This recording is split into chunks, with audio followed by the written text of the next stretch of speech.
Well, well, well. If it isn't the listeners, fancy seeing you here again. Anyway, welcome to episode 1, the Avatar, The Way of Water. Right? Sorry. That's the title of the episode. The name of the podcast. The name of the podcast is Politics, although I call it Politrix. Right? It's a podcast about the politics in movies. My name is Presh. I'm one of the co-hosts, and the other is Ty. Yeah, his name is Troll. Don't let him lie to you, this motherfucker. Oh my god. Anyway, so the first thing, I think I said this in the introduction, is we're going to have a news segment where we talk about what happened this week. It doesn't have to do with anything. We're not talking about like news in politics, news in movies, just general news. What came across your news desk this week?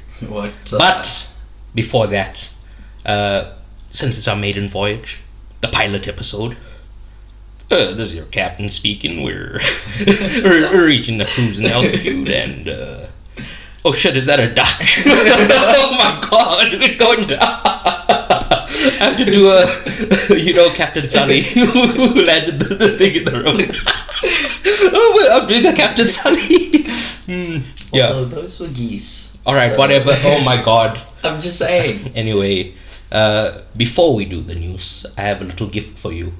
Okay. Seeing it as it's our maiden voyage, like I said. A little present from me to you. Okay. Oh, it's like an actual... What did you think? I thought it was just going to be like a different topic. No, oh my god. What am I giving to you? A can of 7-Up free. Yeah, and can you tell them why I gave that to you? Because of the Liverpool match. Yes. So in the last week, Liverpool beat Man United 7-0. And then lost to Bournemouth 1-0. Yes. Okay. Whatever. I wanted to record last week, but we were busy, right? So I had to wait a week for this elaborate joke. I went shopping. I went to like 4 shops to find a place where they sold 7-Up, and then they were selling this no sugar one. But then I thought, you don't have sugar. You usually have like Coke Zero and stuff. So I was gonna send a message like, "Hey, do you like 7-Up Zero?" Yes or no? Then I'm like, "No, let's leave it. He's gonna know." But yeah, anyway, it just brought me a lot of joy. What a moment! I mean, we had a 4-1 win on Thursday, so. All right, fine, whatever, bro. Yeah. I mean, it's in not the 7. Europa League against whoever, Betis. Yeah. And we lost to Bournemouth. Yes, but yeah, like I said, I'm familiar with Klopp's game. I didn't even watch the game. I'm like, I know you, bro. This is the thing. These O's, they only get up in big games. Against the small teams, they're gonna shit their pants and play around, do nothing. So I went and I watched Scream, the new Scream movie, which I'll talk a little bit about in the recommendation section, but yeah, I think that's the end of this topic. Or not, this is not topic, this news story, right? Second news story that came across my desk this week was Gary Lineker is suspended from Match of the Day. Do you know what Match of the Day is? Yeah. What is it? It's just a show where they talk about the matches. Yeah, it's like a recap show. They show like, how can I say this? Due to like various business deals in the UK, you can't just have like here we have SuperSport where we get most of the games, right? Yeah. So but like they have games that kick off at the same time, so they sell that time slot to different companies. So and then one company will get like one game, the other company will get another game. So you can't have one network set broadcaster. Yes. So the Match of the Day where they do the recap, if you haven't watched the other games, this will give you a recap of what you missed, right? So Match of the Day is very popular. It's on the BBC, right? And their current prime minister, his name is Rishi Sunak. He's just a right-wing ghoul, right? He gave the speech where he was saying it's something like anti-boat I'm anti-boat, Yeah. but it's not like he's against the concept of boats. What he means is there's migrants coming in on boats, right? So he's saying he's anti-migrant, but I don't know why. I just saw a picture of him speaking and a little thing that said anti-boat underneath.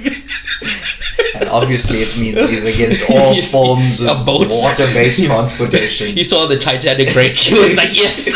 Oh, fuck yes. But anyway, yes. So they turning away migrants. Or not even migrants. Like people seeking refuge. Refugees seeking refuge. Right? It's part of the... What's it called? The UN... I want to call it structures, but their rules, right? That if you are a refugee, you go present yourself at a country, and then they decide whether they let you in or not. So whether or not they are allowed to come in is not relevant. The refugees have to go to a place first to find out whether they'll be let in or not. So this guy is saying, don't come at all. We'll send the boats away. Well, I think I haven't read too much into it, but I'm pretty sure their plan is to send people to Rwanda. Oh, right. Oh yeah, I've heard about that. Yeah. Yes, but so anyway, we're getting way off track, right? Yeah. Gary Lineker compared the anti-boat policy to 1930s Germany. I don't even think he said the word Nazi or like. He just said this feels like 1930s Germany, and he didn't do it on air. He did it like in a tweet in his own personal capacity or something like that. And the BBC reprimanded him. I think he's. I don't know if he's been fired. I think he's just been suspended. Yeah. Right? As far as I know, it's just a suspension. And like Ian Wright, I don't watch Match of the Day, but all the other presenters have pulled out. I just saw Ian Wright on Twitter, so that's why I said his name, but I don't know I don't know the rest of them, right? But this is what we call solidarity. It's good. This is a threat on free speech, right? Somebody voicing opinion and the government, well, how can I say this? It's very difficult to prove, right? But the BBC, it's not difficult to prove, right? The BBC is a public broadcaster. Yeah. So it's a subsidiary of the government, right? Yeah. So his bosses suspending him for making a political point is...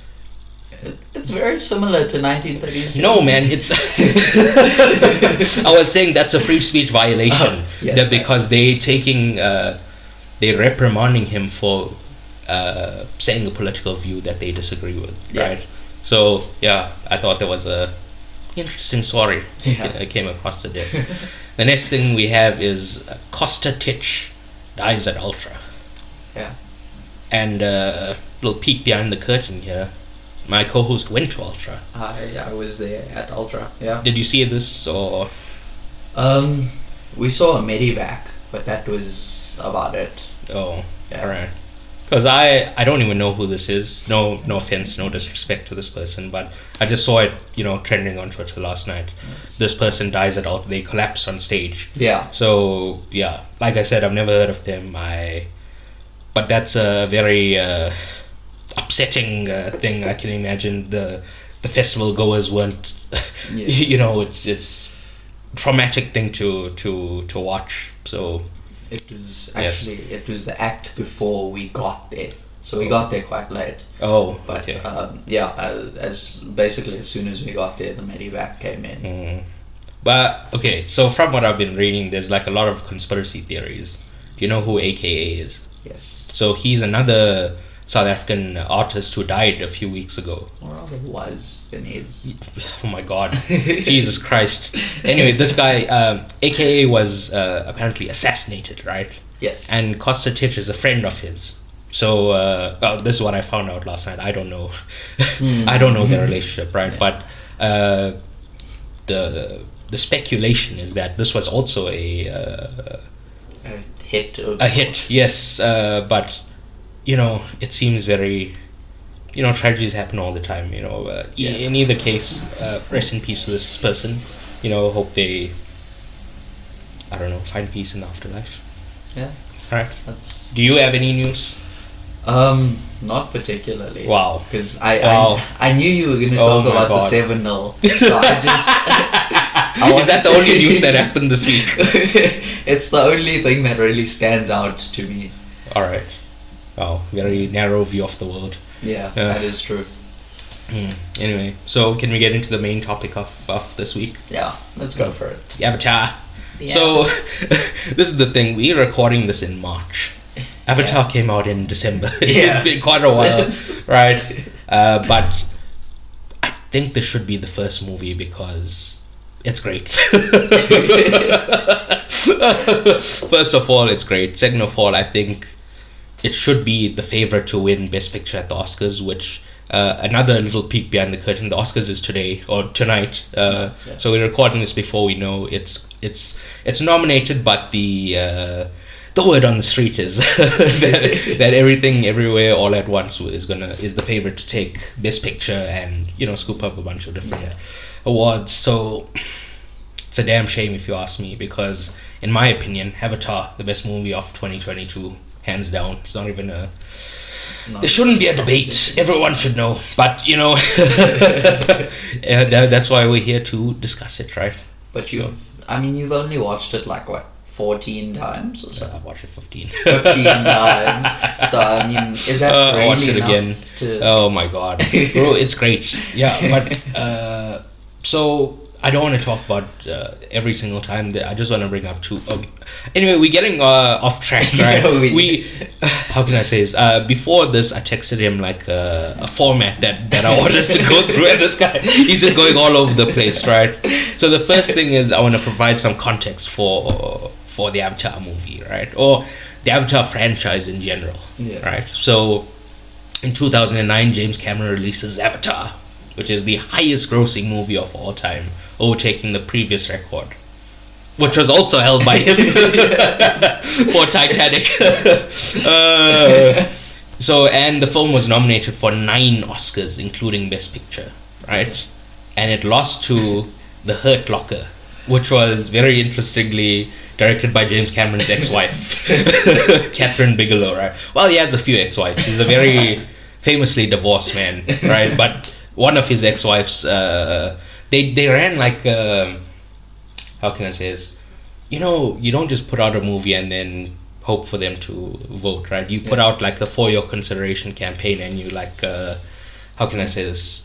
You kind of earn the votes. Well, not earn, but... Well, you kind of other people would call it bribery.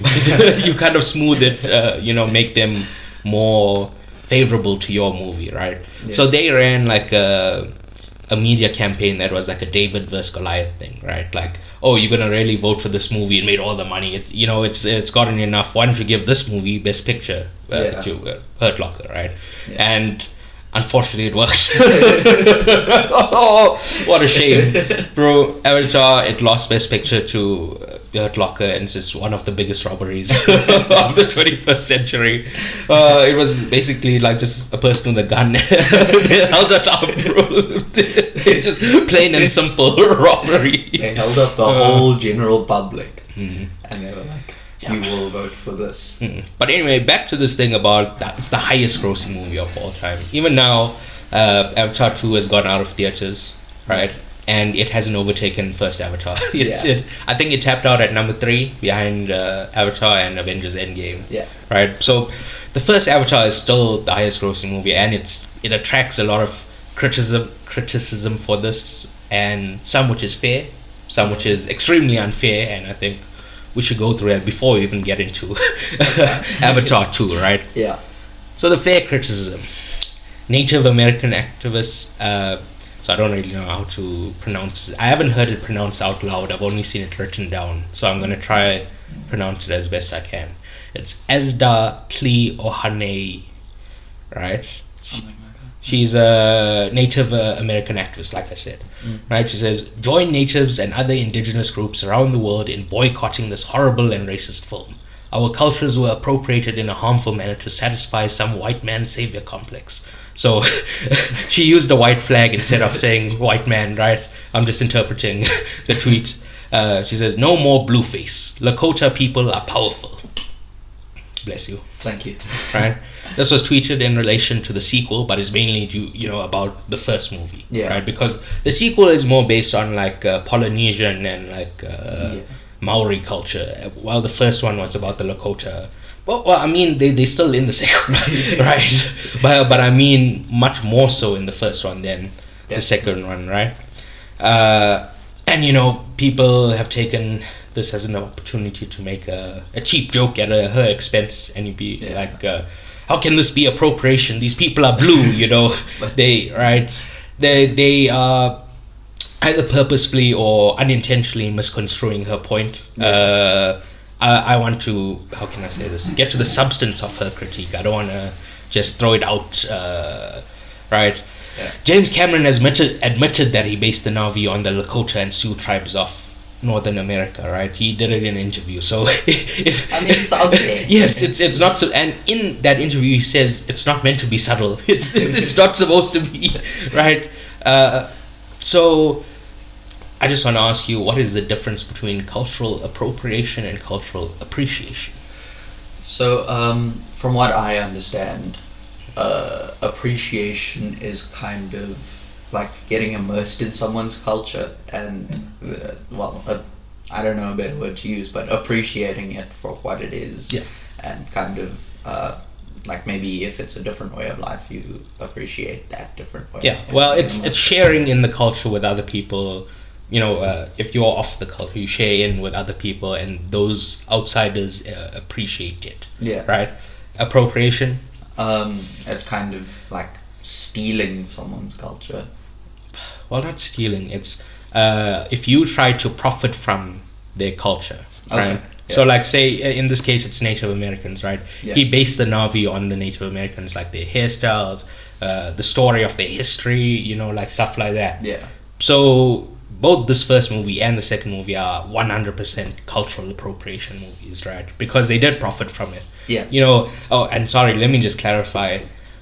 I know this is the highest grossing movie and third highest grossing movie of all time, but it's not about the money. It's the fact that they tried to profit from it. Even if it made $0, it would still be cultural appropriation because the attempt to profit, not just the fact that it is the highest grossing movie is kind of like insult to injury. It's a problem, not a problem.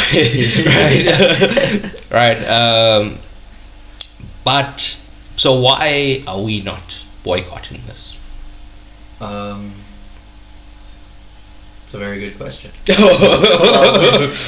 For me, I don't see it as a big issue, right? Okay. Cultural appropriation, because like I believe you can take inspiration in your art.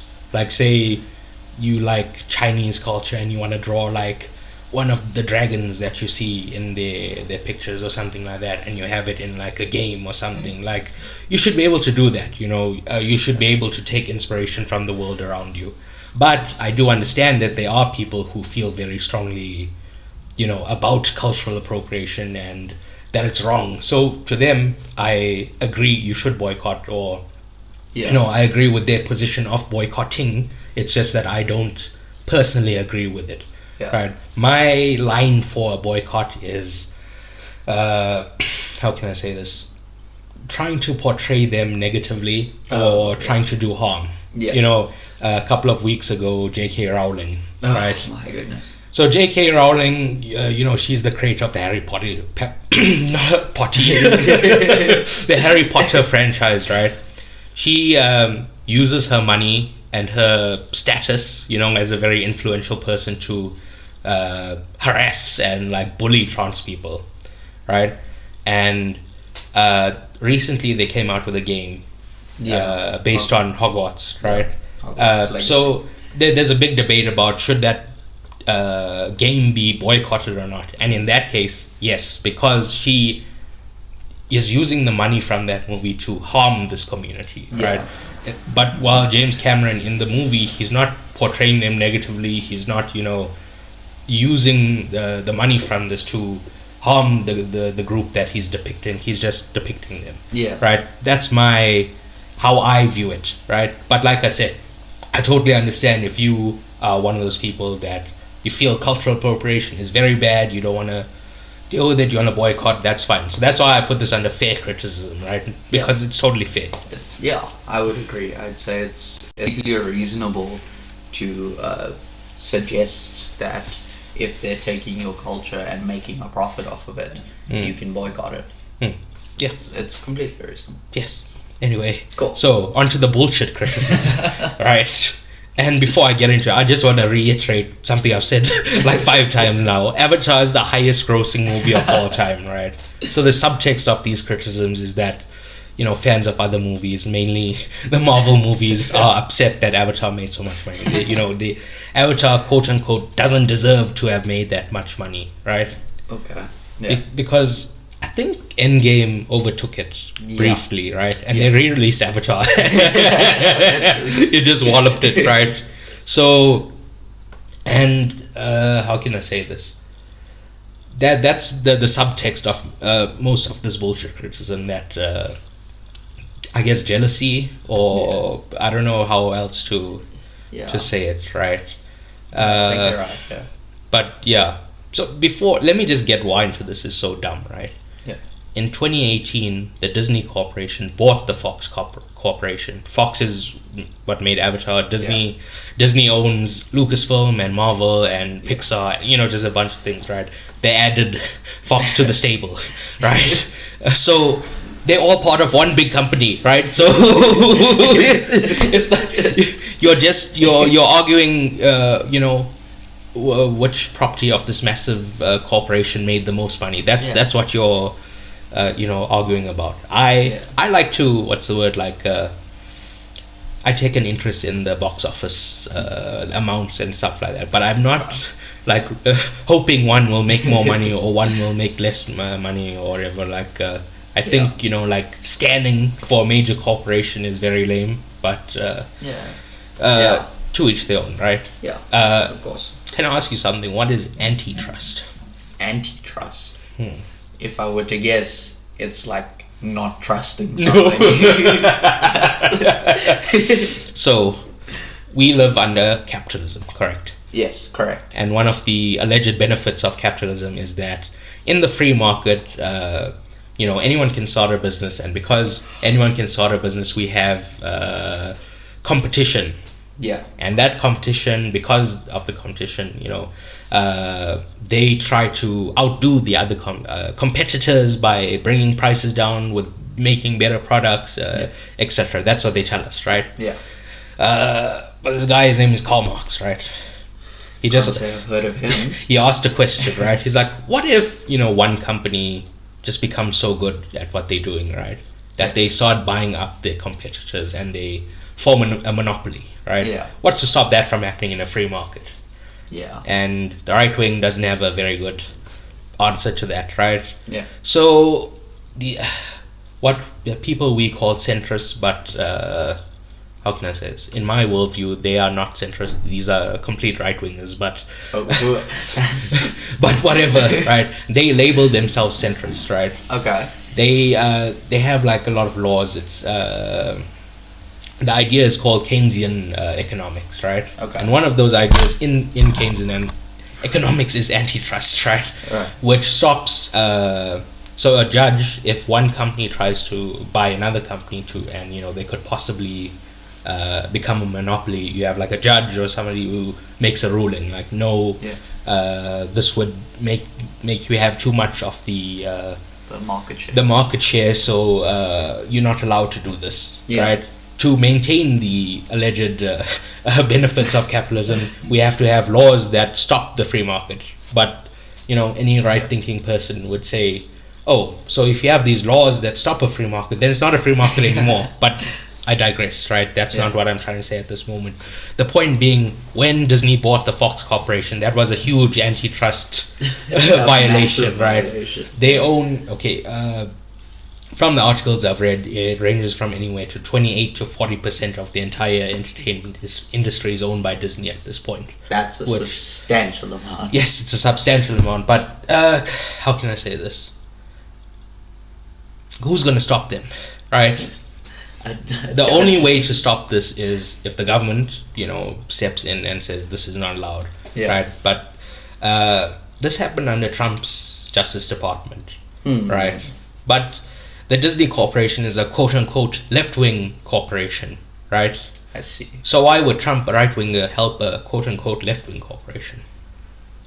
I have no idea. It's almost as if the moneyed class help each other out, regardless of quote-unquote their public-facing opinions. Almost. Right? Almost. But anyway, we gotten way off track. We've just gone into politics now. We're not talking about movies anymore. Yes. Anyway, so like I said, the subtext of all this is they like some other movie and they feel their movie should have made more money than Avatar. That's why they are upset about Avatar, right? Yeah. So one of the things they say is Avatar had no pop cultural impact.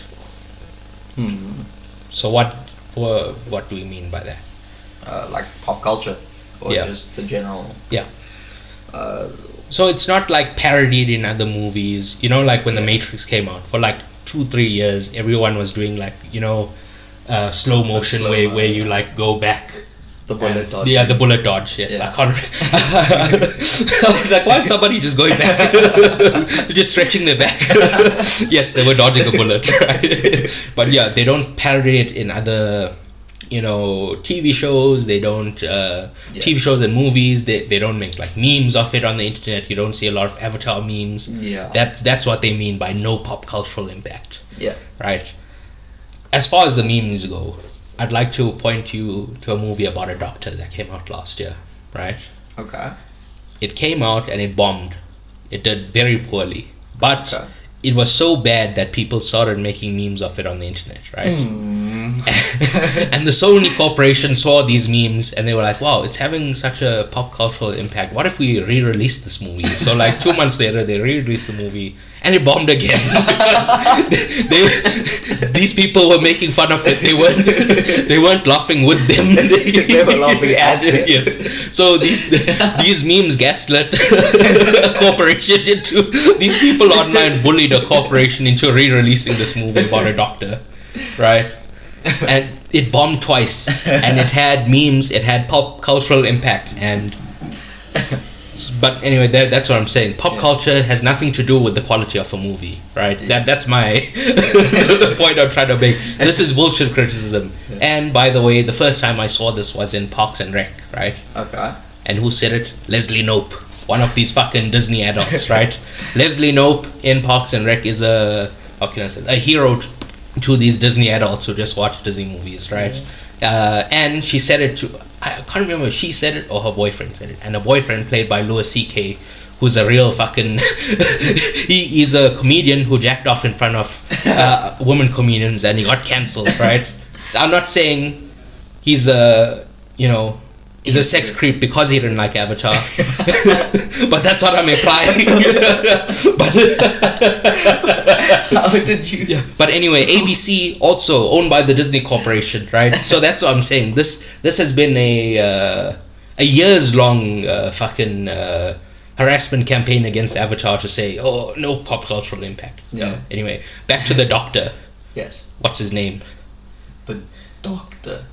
I have no idea. Dr. Michael Morbius. That's the movie that bombed twice.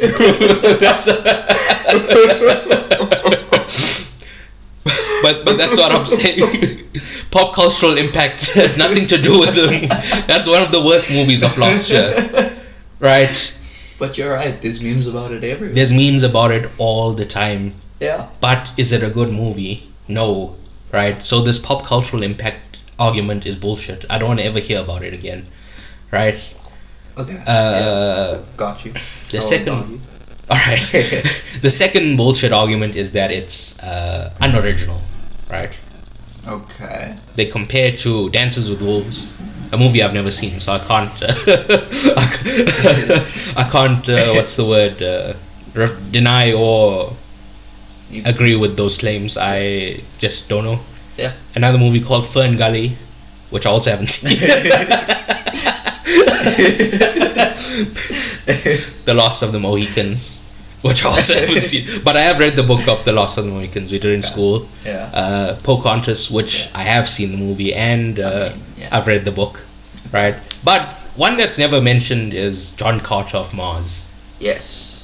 Which I've been speaking about this for the past couple of weeks. Yeah. Well, so this is the problem. Even when we're talking about cultural appropriation, we were speaking about this like a few weeks ago, because I've just been harassing people about Avatar for the past few months. So a lot of the stuff I'm saying here, he already knows because I've given him a lecture before.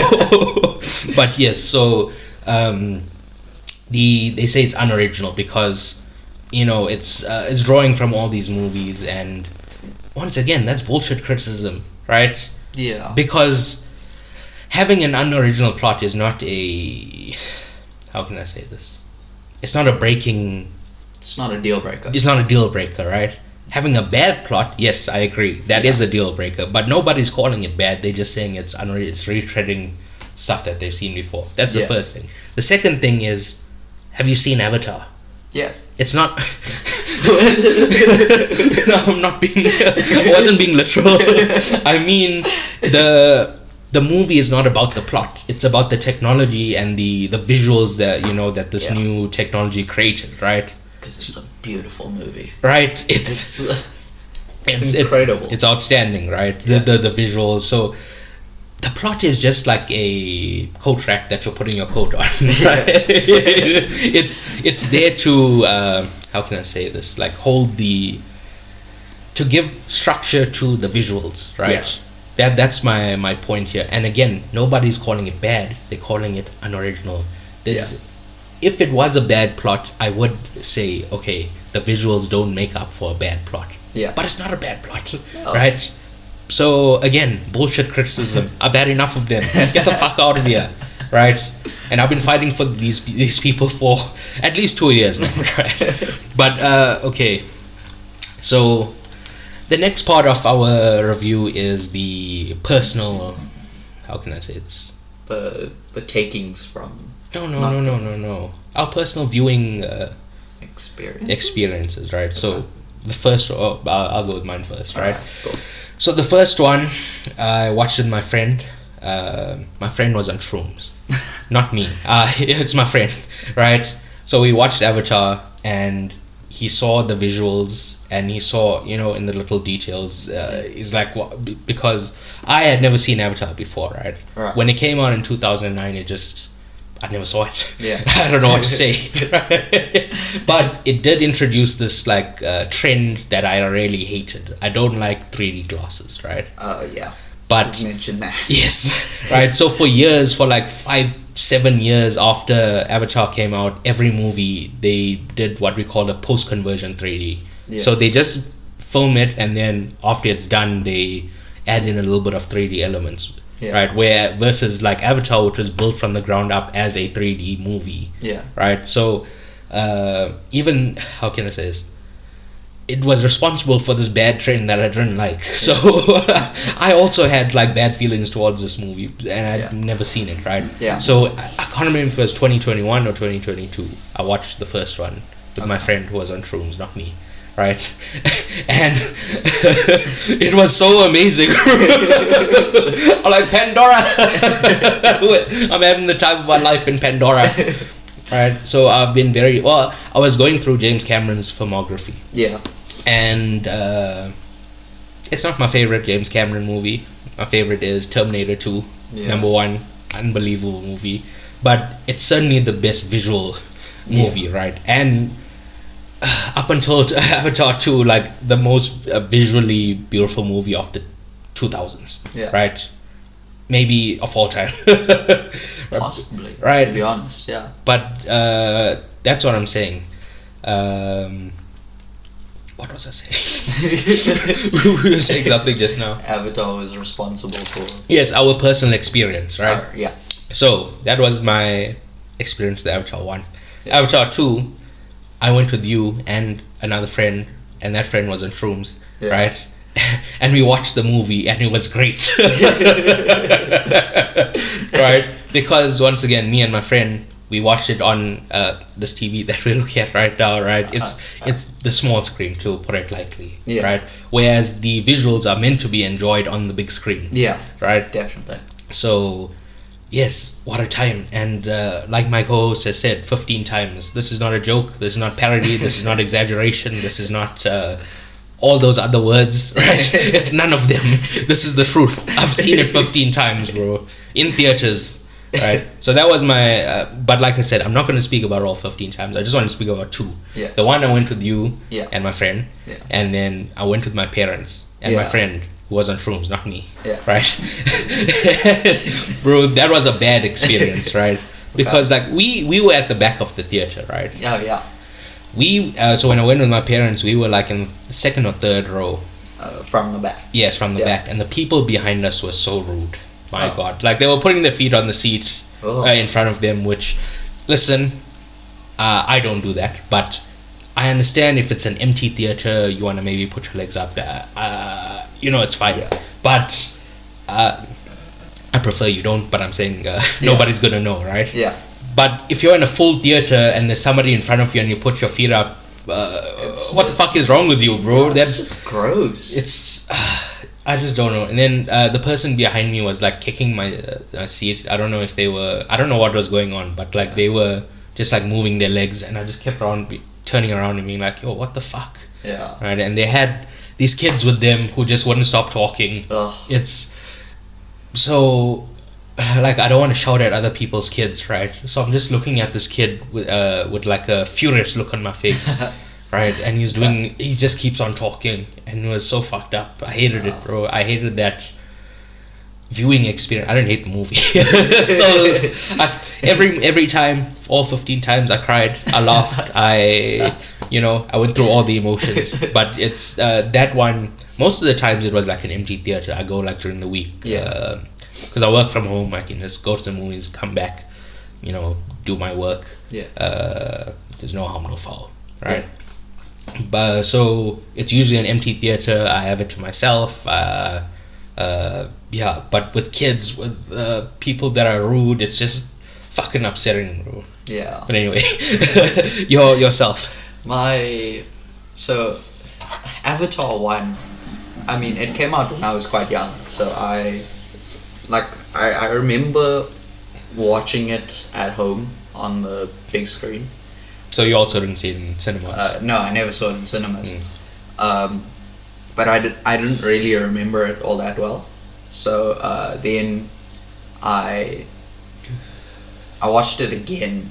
I think on Monday. Yeah, in preparation for this podcast. Yeah, not in preparation for the second movie for this fucking podcast. I watched the second before I watched the first. Yes.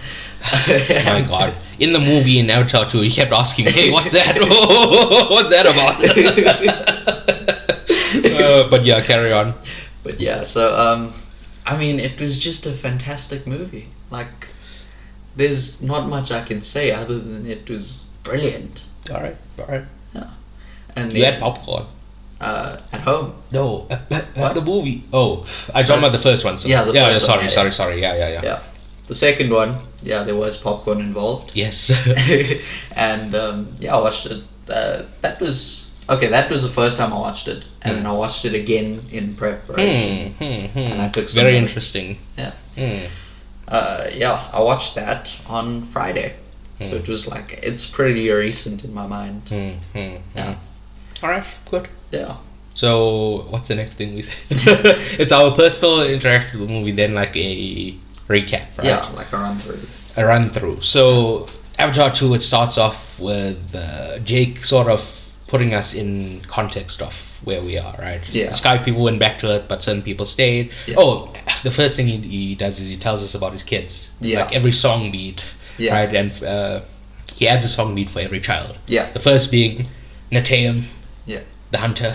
Yes, this is at the end, and then you're crying. Oh my God! Oh my God! Wait, we'll get to that. Oh my God! Anyway, Sigourney Weaver's child, who played by Sigourney Weaver, Kiri, who's well, we'll get to it, right? But she's like, the Tsahik.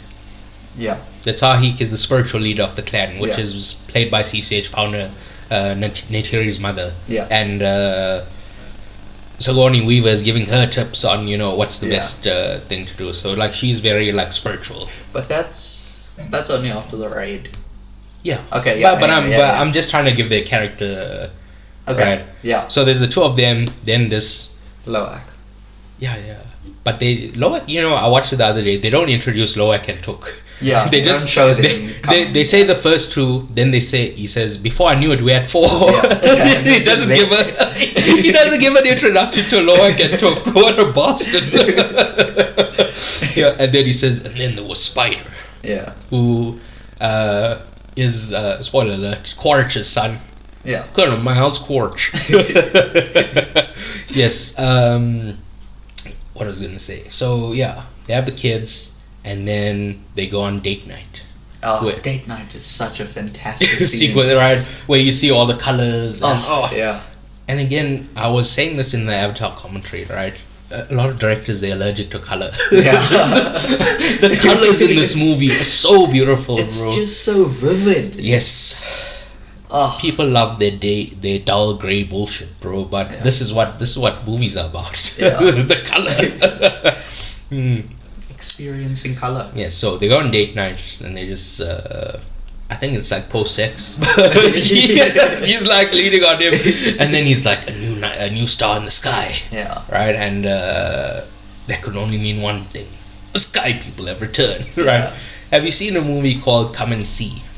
I can't say that I have. So it's like it's a Russian movie that came out in the 80s, right? Okay. It's about the Second World War, and it's like one of the only movies that really, I know war movies are horrible, right?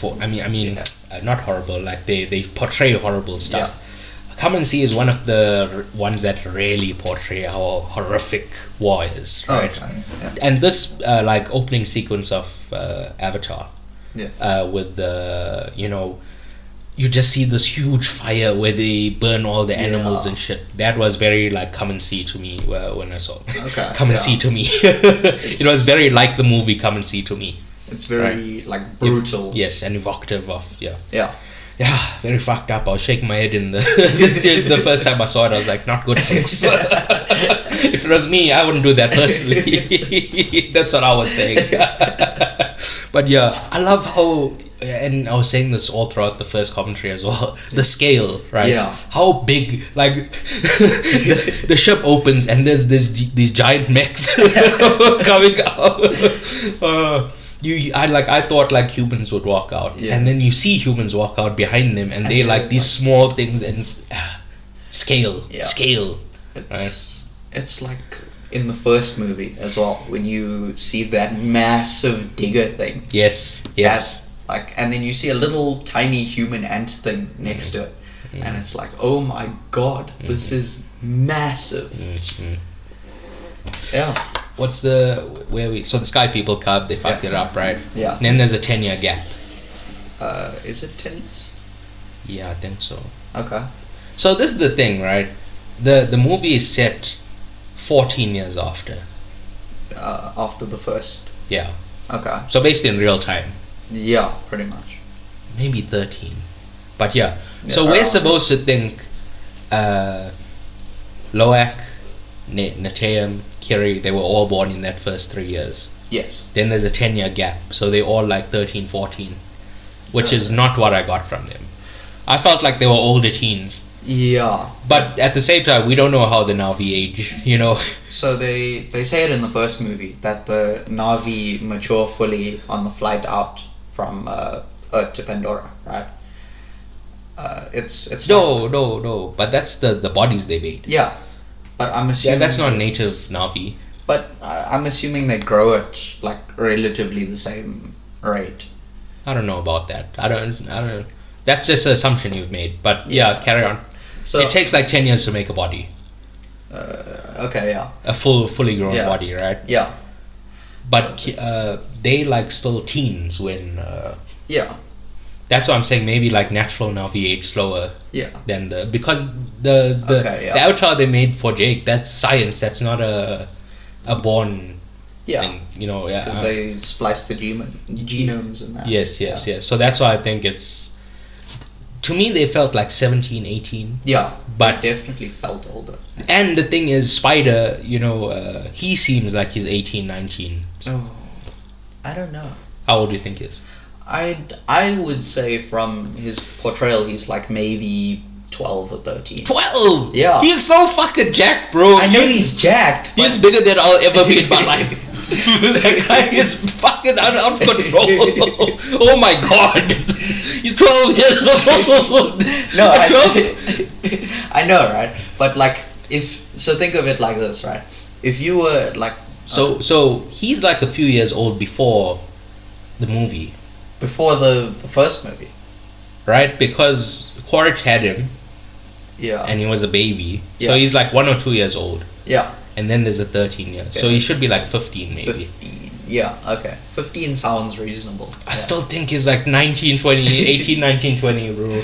Yeah. He's so fucking huge. But yeah, anyway, I think, okay, so we are just going to do a recap, but I see we're just like chatting through it. So I think we should, just chat about it, right? Yeah. So Spider is obviously Tarzan, right? Yeah. Because, as I was saying, the first Avatar movie is a riff on John Carter of Mars. Yeah. Right? John Carter of Mars, he's a Confederate soldier. Do you know what that is? Yes. Right. In America, they had a civil war, right? Yeah. The Confederates were pro-slavery and the Union Army were anti-slavery, right? Yeah. And John Carter is a Confederate, so he's pro-slavery, and he loses, but he loses the Civil War, right? And he gets this like amulet that transports him to Mars, or in the book it's called Barsoom. Yeah. Right? And how can I say this? The point of the book is he was on the wrong side of a war on Earth, and he goes to a new planet to get a second chance at being on the right side. And being on the right side of history, right? Yeah. Which is the same thing as the first Avatar. Jake is I don't think we're told what war he was in. I think Quaritch just says something like, Venezuela, there was a hell of a job, kid, or something like that, right? Yeah. But the real world how can I say this thing that it's referring to is the Iraq War. Yeah. Right, obviously. Yeah. That happened in like 2004, 2003. This came out in 2009. It's very clearly in reference to that. Jake is supposed to be well, I know, like I said, it's said way in the future, like 2154, but the what's the word I'm looking for? Allegory? Yeah, I guess allegory could kind of work. The allegory is the Iraq War. Yeah. Right. So he's on the wrong side of the Iraq War. He's an American. So he gets to Pandora where he gets to do the right thing. Yeah. Right, and be on the right side of history, sending the people back. Yeah. Written by Edgar Rice Burroughs. That he wrote the John Carter. I think it's called like A Princess of Mars, and it's something of Mars. Yeah. That's the John Carter series. But Edgar Rice Burroughs also wrote Tarzan. Huh. Right? So, yes, which is obviously why Spider is in this movie. And also, I think it just goes to show the craft when you see like the blue people in the background and you see a human interacting with it and it still looks flawless, right? Because even in the first movie, it looked like that, but you don't see humans in like live action, like running through the forest and stuff. Yeah. You see him running through here and it's like, it's still flawless, right? Yeah. So partly because it's Tarzan, partly to show the difference between a Navi running through the forest and a human, it's once again stunning. Right? What else were we talking about? So we were talking about the ages, right? Yeah, anyway, so there's a train heist. Yeah. Oh, I love a train heist in a movie. And that scene where it like crashes. Yeah. The like tipping. Yes, and it flips over. Yeah. Oh my god, bro. That's incredible. It's incredible, right? And I want to draw a parallel to the Marvel movies. Mm-hmm. Right? Because like again, they're gonna be like, oh, Presh, you're obsessed or something like that. But right, they're the ones who started this the Avatar bashing. I'm just responding to them, right? So and I used to blame it on this place, but I'll get back to why I don't anymore. It's called The Volume, right? Oh, It's a soundstage where they film stuff in the Marvel movies, and I was saying in Thor and Love and Thunder last year, the end sequence, spoiler alert, right? They go to eternity, which is a physical being, and it seems like they're just in like one big room, right? You don't get the depth. It just feels like it's in a warehouse or something, right? Yeah. And then the same thing with Ant-Man and the Wasp, which also came out like a few weeks ago, right? Yeah. I saw it and and it just looks hollow, right? Yeah. So this is not my area of expertise, so I can't precisely say like what's wrong with it, but it just looks like they're in a big fucking room. Yeah. Right. But in preparation for this, I was watching some stuff. Avatar was also filmed at the volume, right? Interesting. So it's just like, if you're willing to put the fucking work in, it can look magnificent, but other people, other crooks, they'll misuse the technology, right? Yeah. Yeah. Oh, speaking about technology, I should have mentioned this in the context. There was so much of stuff. I forgot to write it down. All right, look. It's okay. So it's been 13 years since the first one came out, right? Yes. The reason it took this long is not because, how can I say, it's just making it took that long. They needed to make better technology, right? It's notoriously difficult to film underwater. Yeah. Underwater sequences. So they built a new camera specifically for underwater, right? And when that was built, he said he's just going to film the rest of them now, Yeah. The third one is already fully filmed. Yeah. They just need to do effects and such. That's why it's coming out in a year and 9 months. Yeah. Right. December 2024. Yes, but it's so like I said, and it's not like he waited around for for a new camera to be built. His team is the team that built the underwater James Cameron's team. His effects team built the underwater camera. So I think there's a good lesson there. Yeah.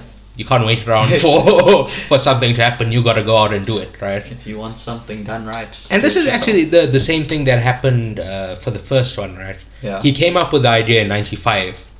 After watching Pocahontas, right? So, and he went to his effects team and said, "Can we do this?" And they said no. And they worked on the technology, and Peter Jackson used it for Gollum. Right, and that was also a step forward, and eventually by around 2005 they got the technology where they wanted it, and then it was still another 3.5 years they made the movie, and it came out in 2009. So similarly, it's not so much that it's more that they still have to build the stuff. Right, they have to break the barrier to make the movie, right? So anyway, so that was the one thing about the underwater camera. The second thing is there's something called high frame rate. Right. Okay. Which I don't 100% understand. Right. But apparently most movies are filmed in 24 frames per second. And the Hobbit movies tried this experiment where they put it up to 48. Right. And this gives it more how can I say it? It's just kind of smoother. Yes, something like that, right? But it doesn't jive well with people, and it made certain people throw up in the theaters because it fucked with their perception. Right. So this new Avatar movie has a lot of high frame rate, but James Cameron, instead of using it throughout the whole movie, he just uses it in certain parts. In the bits where maybe something's moving quickly. In action scenes. Right. But once again, this is not my area of expertise. I didn't notice any of that shit. It's only when I've read about it afterwards, I'm like, oh, fuck. Once again, I'm just there to watch it. I don't need to understand how it happens. This is what we call movie magic, right? I'm there to be entertained. I'm not there to, like a magician, you don't want to... Some people do, but most people don't want to find out how it's done. You want to be entertained. You want to be tricked, as it were. Right.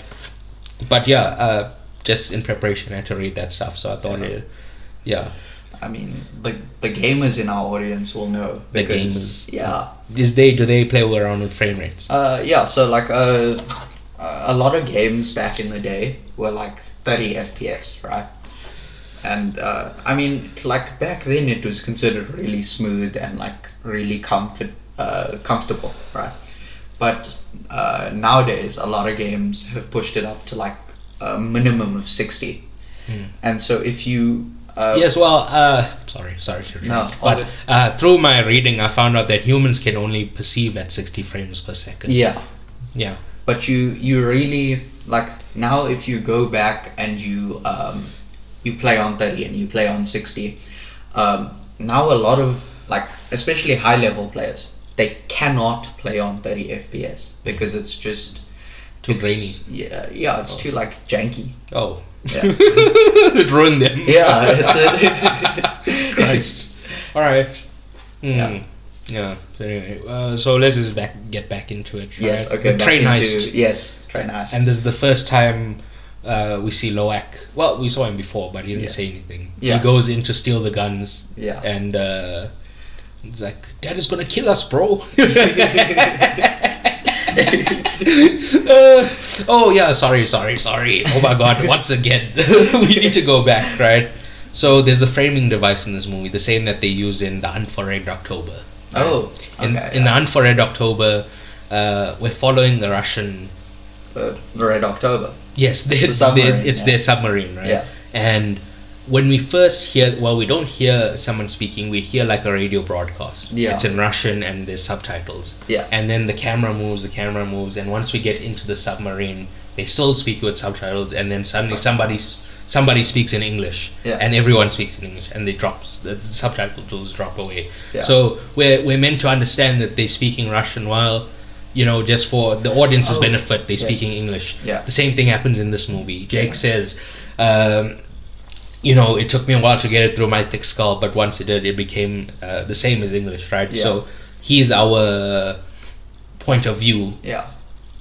Because there are times in the movie where he's not around and we see them speak Na'vi. Yeah. When the Quaritch and his team are, harassing people. Yeah. they speak in Na'vi. So yes, it's kind of only when Jake is around, but we do see it when Jake's not around. Where? When Loak and the teens are hanging out. Oh yeah, because then they're speaking in but they might be speaking in But English. I'm saying it's the framing device. That's what I'm trying to get at. Well, we're supposed to understand everyone's speaking Na'vi except for like Quaritch and his mates. Neytiri does speak English. Yeah. I don't think the Water Clan speak English. I don't. Because Grace taught. She taught them English. So so why would the Ometakaya? Yes. Yeah. I remember that. The Metkain and the Ometakaya, I know them. I know them very well. Oh, you know them personally? Yes. Yes. On a spiritual basis, you're there. I'm one of the tribe. Fuck you. You plugged into the spirit tree. Yes. The underwater spirit tree. But anyway, where were we? It sounds like English to me.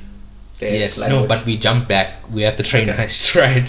Sorry, wait. That's because I said, Dad's gonna kill us, bro. That's what made me think of the English. Yes, yeah. What are you saying? When they're hanging out as teens, then I think it switches to Loak's perspective, and because Loak's fluent in English and Na'vi, he then becomes our translator instead of Jake. I guess.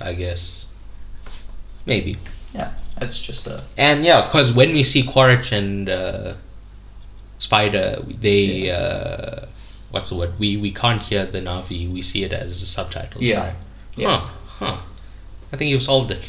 Loak is our translator. Yeah. But anyway, the train heist. I keep coming back to this. What a sequence, once again. Yeah. And then because Loak and... Yeah, but you think about the Great Train Robberies. Yeah. That's... But they obviously don't capsize the train, they just rob the people on the train usually. Yeah. But... this is a more extreme version. Yes. Avatar is taking, the themes and all the best ideas from pop culture and putting it... Fuck. By the way, talking about pop culture, right? What is Avatar about? What is Avatar about? It's about people fucking with the planet and the military. Environmentalism. Yes. So look around you. That's the pop cultural impact of Avatar. You fucking Disney fucks. Like that lady. What's her name? The general. Yes. She says Earth is dying. Yeah. But yeah. So train heist. We're done with that, right? Yeah. Right. Introducing to my main man. No, it's too early. Stephen Lang. Oh, that, okay. He's not my main man. Yeah. One of my guys. Sorry, I thought you were talking about your main whale. Yes. But anyway, Stephen Lang is so good. And like I said, we're recording this the day before the Oscars. Yeah. He wasn't even nominated, bro. Unbelievable. Honestly, I watched a lot of movies. He should be firm favorite for Best Supporting Actor. Yeah. But truly, we live in an unjust world with anti-alien bias. He's so good. Yeah. So he wakes up.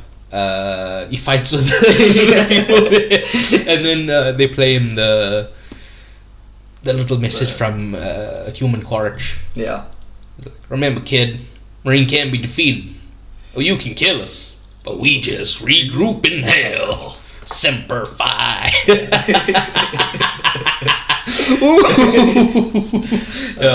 Bro, this whole end we see Giovanni for a little bit. Yeah. Just a bit. Yeah, billionaire industrialist Parker Selfridge. Yeah. Yeah. He was the main. Was he the main villain of the first one? Because he wanted them to destroy the... Yeah, because Quaritch is working for him. Yeah. Right? He's the main antagonist, yes. But Yeah. I mean, Giovanni is above him in the pecking order. Yeah. So realistically... He's the villain. Like, yeah. Yeah, but I'm saying he's probably going to come back for more. Because he's still alive, right? They sent him back to Earth. Yeah, I think so, yeah. He was like very high build on the cast. And he was only in that little one scene. That's why I'm thinking is he has a bigger role in all this. Yeah, but we can discuss that later. Yes. I was just saying because they... Anyway, I think there's something else, but I just want to get to the next thing where he's like, I know you're all asking yourself the same question. Why so blue? Bro, okay, you can tell him in the theater the first time he said that I laughed so loud. You told me to shush. Why so blue? You just burst out laughing. It was the whole theater turned to look at us. That's what an outstanding line. So anyway, then this sets up the stakes of the movie, right? Yeah. That squad, they are on a hunting mission to go kill Jake Sully. He's the... Oh, well, they don't tell them that yet. Just... He still has to meet the colonel. Yeah. Right. Oh no, well, they know the idea of the mission, that they have to go hunt Jake Sully. Yeah. Just colonel tells them the specifics when they get there, right? Yeah. Yeah. Yeah. Then, like, they come back, Jake. So this is the thing. This is another through line through the movie. One of the main themes I want to discuss. Do you know about the Cameron family meeting? The Cameron family meeting? Yes. Well, I'm assuming it's like a James Cameron staple to have a family meeting. No. Damn. I tried. Alright, so, like I said, very famously divorced. Yes. Right, but yes. He's had a wife now for quite a long while. They haven't divorced. Okay. I forget her name. Sorry. Sorry to James Cameron's wife if you're listening to this. I didn't want to say James Cameron's wife. Sorry, Mrs. Cameron. that I don't know your name. Why should I apologize to James Cameron's wife? Okay, yes. Yes, Mrs. Cameron. Sorry, Mrs. Cameron. I'm sorry, but, Mrs. Cameron. So he has like children from a previous marriage and she has children from a previous marriage and they have children together, right? Okay. So, and they all live like under one big roof. I think there's 5 of them all together, right? Yeah. And he runs the house like Napoleon. Right. Oh, okay. Right. Yeah. He's very like demanding and like it has to be done his way. He doesn't like engage with his children and ask their opinions and that kind of stuff. Right. Yeah. And that is very closely mirrored in this movie, right? It's very clear because how can I say this? Like, have you seen Aliens? No. Previous James Cameron movie. It's about motherhood, right? Okay. Yeah. Slight digression here. Sigourney Weaver in that movie, she in the first Alien, she like puts herself in like storage. Yeah. And she wakes up like 100 years in the future in Aliens, right? Yeah. So her daughter grew up without her. Yeah. Right. So she that's the first like bit of the movie that oh, I lost my daughter. Then she comes across this girl, Newt, who's one of the only survivors of the alien attack, right? Yeah. And she becomes a surrogate daughter, and it's a movie about motherhood. In the same way, the alien queen is the mother of the aliens. Yeah. So it's about motherhood. Okay. In the Terminator movies, the prophecy is that John Connor is going to save the world, right? But it's movies about Sarah Connor. Yeah. Being a mother to John Connor, right?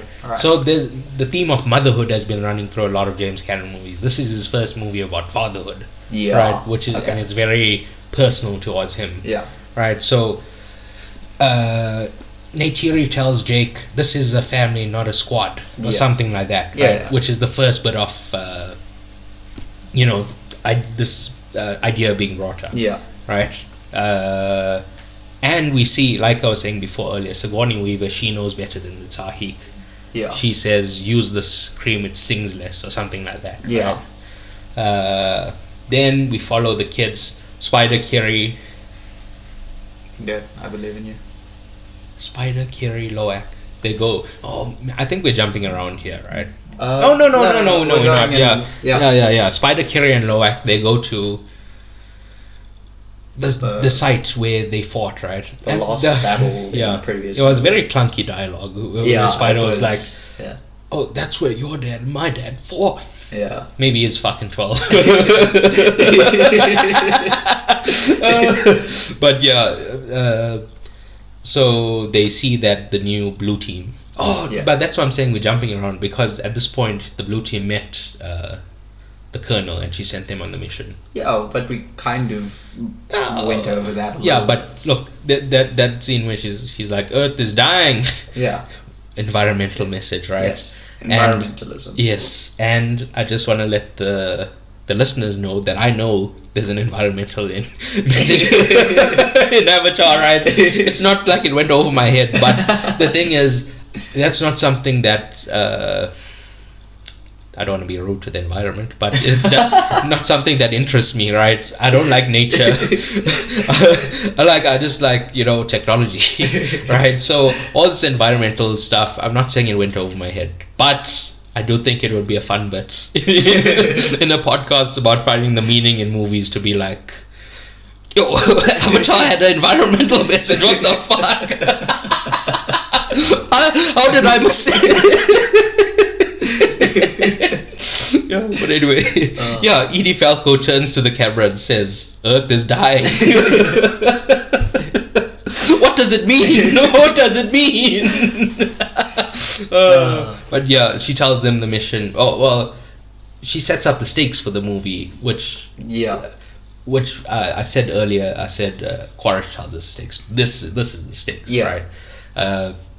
She says, in the first movie we're running a mine. Well, she doesn't say that. I'm interpreting, right? Yeah. In the first movie we're just mining the unobtainium. Yeah. And this movie is about colonizing the planet. Yeah. Right? Because, like she said, Earth is dying. For real? Yes. Yeah, that's so crazy. What does it mean? What does it mean? Anyway, so they're colonizing the planet, and then she says the hostiles need to be pacified, right? Yeah. And the leader of the Na'vi insurgency is Jake Sully. Jake Sully. Right?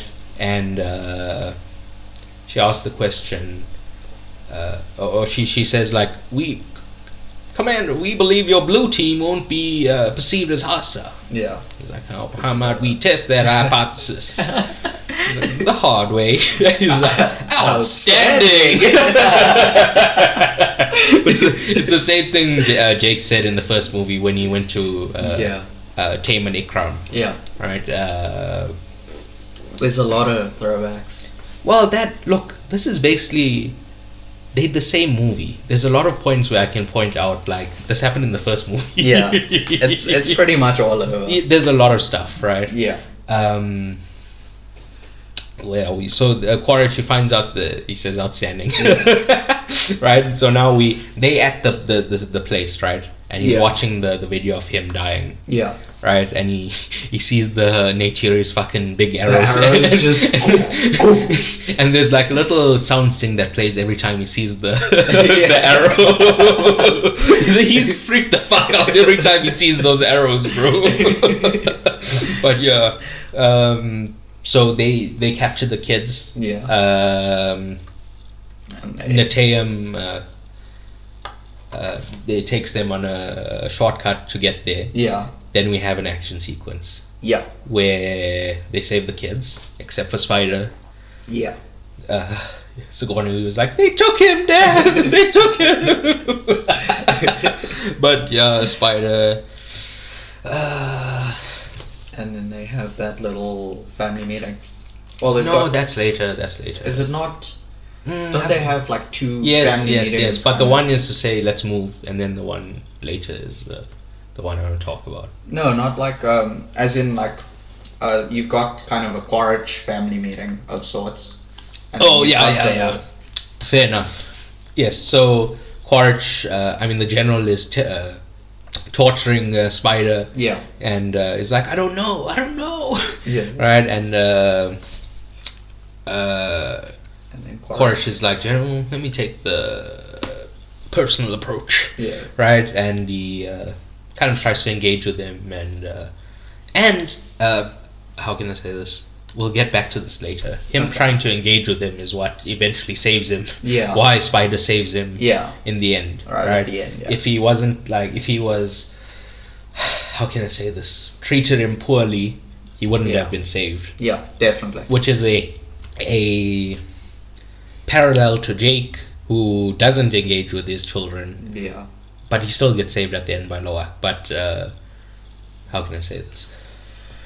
It depends on what you want to say. Well, they both did it voluntarily. Like, Yeah. Loak saved Jake voluntarily. Yeah. Spider saved Quaritch voluntarily. But it might be more like, even though Jake treats them kind of like a squad, he's also still got the paternal love for them. Yes, I understand that. But I'm saying he's going about it in the wrong way. Whereas Quaritch went about it the right way. And even though he shouldn't have been saved, Spider did save him. Yeah. But yeah. I'm saying they parallel each other. Yeah. like the Alien Queen and Sigourney Weaver. Yeah. Right. But anyway, where are we? So yeah, Quaritch, he engages with him. He's like, "Come join us," right? Yeah. And he tells him there's a tracker in the mask. Yeah. And at the end of the movie, he goes with the mask. So, that could be our entry point into Avatar 3. Yeah. Tracking Spider through the mask. Yeah. Or maybe they give him a new mask, who's to say, Nobody knows. Yeah, alright. but anyway, fuck, we're not even halfway. Yeah, we are. Okay, we need this is gonna be like 3 hours. Oh, fuck. Anyway, where were we? So we were at the torture and the personal approach. Yes, that's fine. Yeah, oh, so Jake says we gotta get the fuck out of here. Yeah. Right. And Neytiri is like, no way. Yes. Cannot. These are my people. Yes. I promise to protect these people. Yes. We in that her dad gave her the bow. The bow, yeah. We saw it in the first movie. Yeah. Yeah. But anyway, Jake he gives up the leadership. Yeah. I forget what the leadership's name is. Yeah. So there's two things, right? He's the leader. Yeah. By virtue of that hated ass motherfucker in the first movie giving him the leadership, and I think being married to Neytiri, who's the chief, right? Yeah. I think those two things is why he's the leader, but he's also Torak Makto, and that's for taming the big bird. Oh, right. So he's not giving up the Torak Makto, he's giving up the leadership. Yeah, because he still uses the title Torak. Yes. But anyway, it's one of these things where they give a line and it has a double meaning. But he says the leader must die, so the leader may live. Yeah. Right. Whereas later there's another one where the son for a son. Yeah. Right. Where it's you don't understand it the first time and then it gets flipped on you. Yeah. Right. So then they fuck off to the water. Well, what do they call them? They're like the coastal people or something. Yeah, the water people. Yeah, but they don't use directly like the water people. Right. Okay. The reef clans. Yeah. The reef lands. Yeah. Yes. Then, so this is where the part of the movie. Oh, so I'm gonna say it. Okay. What do you? People don't want me to say it. They're saying, "Presh, shut up. Shut your fucking mouth. Presh, you shouldn't say it." Okay, Presh, don't say it. But I'm gonna say it. Okay, fine, say it. All right. Okay. I wanna fuck the fish lady. The chief's daughter. What's her name? Saraya. Yeah. Yes. Oh my god. She's very pretty. I've been in love. Oh my god. Alright. Enough. That enough. Stop it. Okay, time to move on. Yes. Right, then we meet Tonawari. Yeah. Who's fine, and you know, from other podcasts I've listened to about this, you know, they were saying, like, I was saying James Cameron is very famously divorced. Yeah. So there's a thing where Jake is like, Tonawari is a great warrior. Yeah. But it's not him I was worried about. It's his bitch wife. he can't help himself but be like, oh, look at this fucking wife causing a problem. Just saying, he could be famously divorced too. Yeah, whatever. But I'm just saying, he hates wives for some reason. But once again, he's been married for quite a while now, so I don't know. Maybe he stopped hating wives, but he can't help himself. Jake says something like, "I apologize for my mate. It's been a long journey," or something like that. Yeah. Once again, look at my bitch wife. She can't help herself, right? Yeah. But anyway. So they learn the way of water. Yeah. Right? Yeah. Pretty good. And Kiri adapts to it a little bit quicker. Yes. Once again, we keep bringing it up. She's more spiritual. She's more in tune with the planet than anyone else. Yeah. She seems to have grasped it the best. Yeah. Right? Tonawari teaches Jake how to ride that like alligator thing, the flying alligator. Yeah. Yes. Yeah, I mean, I call it like a flying fish, but whatever. Okay. They have a lot of things there, right? Yeah. The only thing I want to say is like the tulkun is the equivalent of the Ikran in the first movie. Yes. Yeah. Right, because in the first one, Neytiri says Ikran is not horse. Once a Halo is made, you bonded for life. In the same way, the ocean people, they bonded to the tulkun for life. Yeah. Right. Is it for life? Yeah. Because later on, when she's what's her name? Ronelle. Yeah, she's pregnant, and her Chulkun is also pregnant at the same time. Well, they gave birth. Yeah. Well, no, I'm just saying, like, the Tulkun gave birth. Oh yeah, sorry. Right, yeah, I mean, it's because it's a little, the child watched the mother die. Yeah. Fucked up. Yeah. But anyway. But yeah, they call them like spirit sisters or something. Yes, so that's why I'm saying the Tulkun are the equivalent of the Ikran. They're very personally linked with the person. And I'm assuming personally linked to the person. Oh my god. For real, they are personally linked to the person. Carry on. I think we also see it with Loak later on. Yes. No, let's not spoil it. Okay, Don't spoil the reveal of our good friend. Okay. He needs to make an entrance. But yeah, anyway. He made an entrance in the movie too. Yes, that's okay. Yeah, so okay. Yeah. So the next thing is like growing pains with the kids. Fucking around with the other kids. Yeah. They were making fun of Kiri, so they got in a fight. Yeah. And that's when Jake says, family meeting, right? And he tells him, he gives them the rundown. Yeah. Right? And he's very Napoleon-like, as it were, with them. What did I say? Don't cause any trouble. And that's another joke where I just fucking laugh so loud, he had to calm me down. It's like, what that? Because the joke is usually like, somebody fought and they're like, you should have seen the other guy. So this is like what's it called? No, not a reversal. No. Take it a step further. He's like, what did the other guy look like? He's like, worse. Yeah. It's like, that's good. Much worse. It's like, taking the joke and expanding it. I don't know what it's called, bro. It's an expansion. Yeah, it's like expansion pack. But yes, that's another one. I just chuckled. Couldn't help myself. It's a DLC to the joke. But yes, then they take him reef diving outside of the place, right? Yeah. And this is the exact same as the first movie, where like this tiger-looking thing attacks Jake. Yeah. And then something else comes and attacks. Right. The tiger-y thing. Yes. Yeah.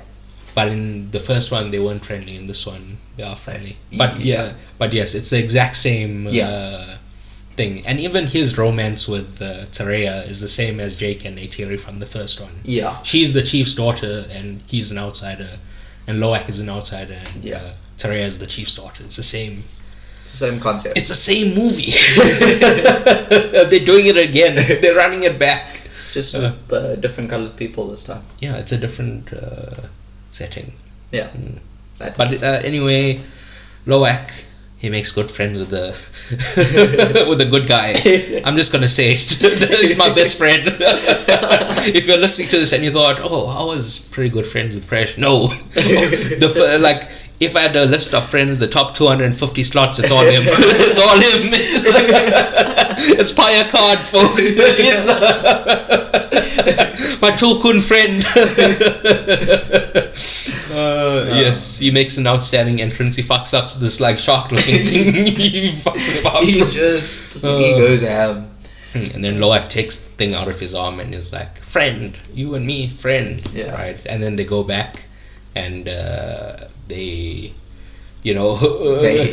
scolding that boy. I forget his name. I think his name is like Anna or something. Sareya's brother. Right. Because he took them out. He took him out of the reef or whatever. Now, then they scold him, and Loak tells him, "I met a Tulkun to save me." Yeah. Right. Now, can I ask you a question? Depending on the question. What is cancel culture? What is okay, I know where you're going with this.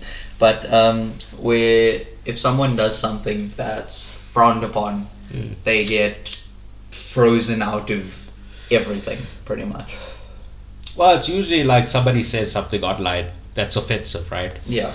And like people will like report it, and then what's it called? They might get fired from their job or something like that, right? Yeah. Can I ask you another question? Sure. What is a boycott? A boycott is like, with movies specifically, it's like not supporting the movie in any way, shape or form. Alright. Well, actually that could be for anything. Now, follow-up question. What is the difference between cancellation and a boycott? Oh, I feel like cancellation is specifically for a person, or like, I guess, an organization. No, more a person. But a boycott is more like a general kind of, like if it's a business or a movie. But could it be applied to a person? In theory it could be. So could it be, is one a subset of the other, would you say? Yeah, I feel like cancel culture, by extension, boycotts someone. Yes. So my point was they're the same thing. But pretty much, yeah. Right. It's so it used to. It's like, say in the 90s, right? Yeah. Someone at a shop said something offensive to you. Yeah. And you wanted to boycott, right? You would maybe tell your friends. You would, if you had a lot of time, you could maybe make like a sign that said like, "This place is racist" or something like that. Yeah. But because of technology and social media, it's much more powerful if you put out a tweet now and like a bunch of people see it. Yeah. There's a financial, how can I say this? There's more repercussions. Yes, there's more repercussions because more people will see it, right? Yeah. So this is the exact same as a boycott, right? It's something that's been happening for a long time, right? Yeah. It's just the right wing when they see, it's just the things that they see being boycotted, they don't view as a problem. Yeah. Okay. So that's why they, how can I say this? They have to make it seem like this is Stalinism come again, right? It's this is the Soviet Union happening to you on Twitter, right? You're being 1984, right? That's why they have to make it seem like it's a much, more extreme thing than, just a simple boycott. Yeah. Now, the difficulty with the boycott is getting people to agree with you. Yeah. So, do you know why I mentioned earlier that these people were trying to boycott the movie? Well, kind of to set up what I was saying here, right? Yeah. There are people who are not going to agree with your boycott. Yeah, right? Course. So, getting people to agree with your boycott is what depends on how successful the boycott is, obviously, right? Yeah. So, if something is a bullshit boycott, people won't agree with it. Yes. Right? And if it has meaning or like there's a substantive boycott, then obviously people will agree with you. Yeah. Now, there's another thing I mentioned earlier. It was about Gary Lineker. Yes. Right? So Ian Wright and the other presenters of Match of the Day, they boycotting, their job. Yeah. I guess. They're boycotting Match of the Day. And people are not watching Match of the Day because that's they feel a justified boycott, right? Yeah. So like I said, a boycott is entirely dependent on how many people you can get to agree with you. Okay. Right? So cancel culture is the exact same, right? Mm-hmm. If you, how can I say this, make a tweet and call out somebody for saying something racist. Yeah. But a lot of people just don't care about it. That boycott is not going to work because those people don't view it as a bad thing, right? Yeah. But if we maybe catch someone being a rapist, right? And this makes everyone upset. There's more chance of your boycott working because it's, I guess people may feel more strongly about that issue as opposed to another issue. Yeah. Right? So that's what I used to think. Okay. Yeah. If these right-wing dipshits had any idea, they would realize cancel culture is not, people taking away their free speech. Boycotting is a extension of their free speech. Yes. Right, the person doing the cancelling. Yeah. Right, it's their free speech to cancel somebody. Yeah. Right, or to attempt to cancel somebody. Yeah. That's what I used to think, and I used to be in favor of this. Okay. Now, I'm totally against it. Why? Because the loony left Metkaina clan have cancelled our good friend Paya Khan, folks. They've cancelled him. They've cancelled. We should have put a headphone warning on that. Look, Paya Khan is an outcast. Yeah. Why? Because he fucked some shit up. Right? These bastard whalers murdered his mother. Yeah. So he got a group of Tulkuns to attack these people. The Tulkun died and some Navi died. Yeah. And now it's all his fault. Yeah. But let me bring something up. Later in the movie, Tonawari says to Jake, these people are Tulkun killers. They must die here today. Very interesting. So Tonawari can kill, but if Paya Khan kills, it's a big problem. I think the double standards that the loony left have put here, it's a bloody shambles, mate. I hate it. Yeah. I hate it. I hate the double standards. I hate how they're treating my good friend. I see where you're coming from. We need to stop this bloody cancel culture. The loony left, they've gone too far. They've gone too far. But, yeah. Well, I mean, we'll see what happens in the next movie. Yes, fair enough. But yeah, he's still an outcast at the end of this movie. That's all I'm going to say. That's all I'm going to say. Right? Listeners, you make your own decision. Right? Was he treated very unfairly, which I think, or was he given a fair shake, which I don't think. But you decide. Who am I to decide? Right? Those fucking those bastard Metkaina clan. I hate them. I hate how they treated him. But anyway, we're getting off topic. Yes, we keep digressing. Yes. So they're doing cancel culture, my good friend, right? And Loak, the only one with respect, says, "Fuck you, Tonawari. Paya Khan's a good guy." Yeah. Right. And he really advocates for Paya Khan. Yes, thank you, Loak. Yeah. Yes. Then we cut back to Quaritch, right? Yeah. And he meets up with this sailing ship. Yeah. With the guy, he's got quotas to meet. I don't know if you know this about him. It's not written on his fact page, so I wanted to let you know he's got quotas to meet. He can't just do whatever. He has quotas.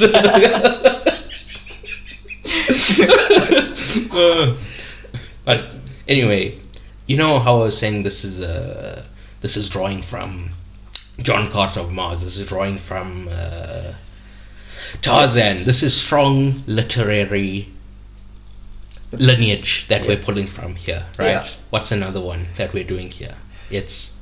Oh, sorry, you were going to say something. No. I was actually just going to ask, what could we possibly be referring to here, Presh? All right. The thing is, I've spoken to you about this all the time, right? Yeah. So that's why you know, but the listeners don't know, so I have to still say it. You can't be like, oh, who's to say? We have to, Yeah, no. Pretend like you're entering this, It's just a leading question. All right.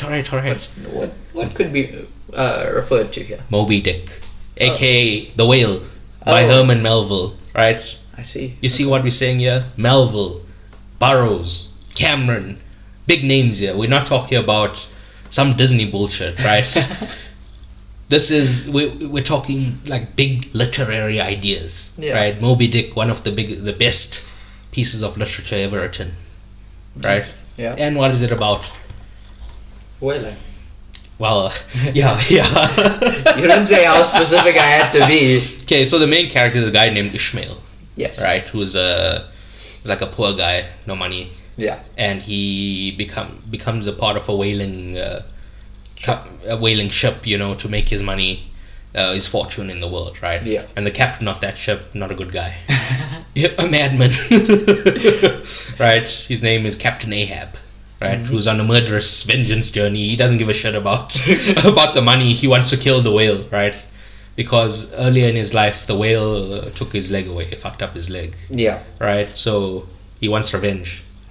And so this movie is both thematically and literally a Moby Dick. It's... retelling and prequel. Yes. Right?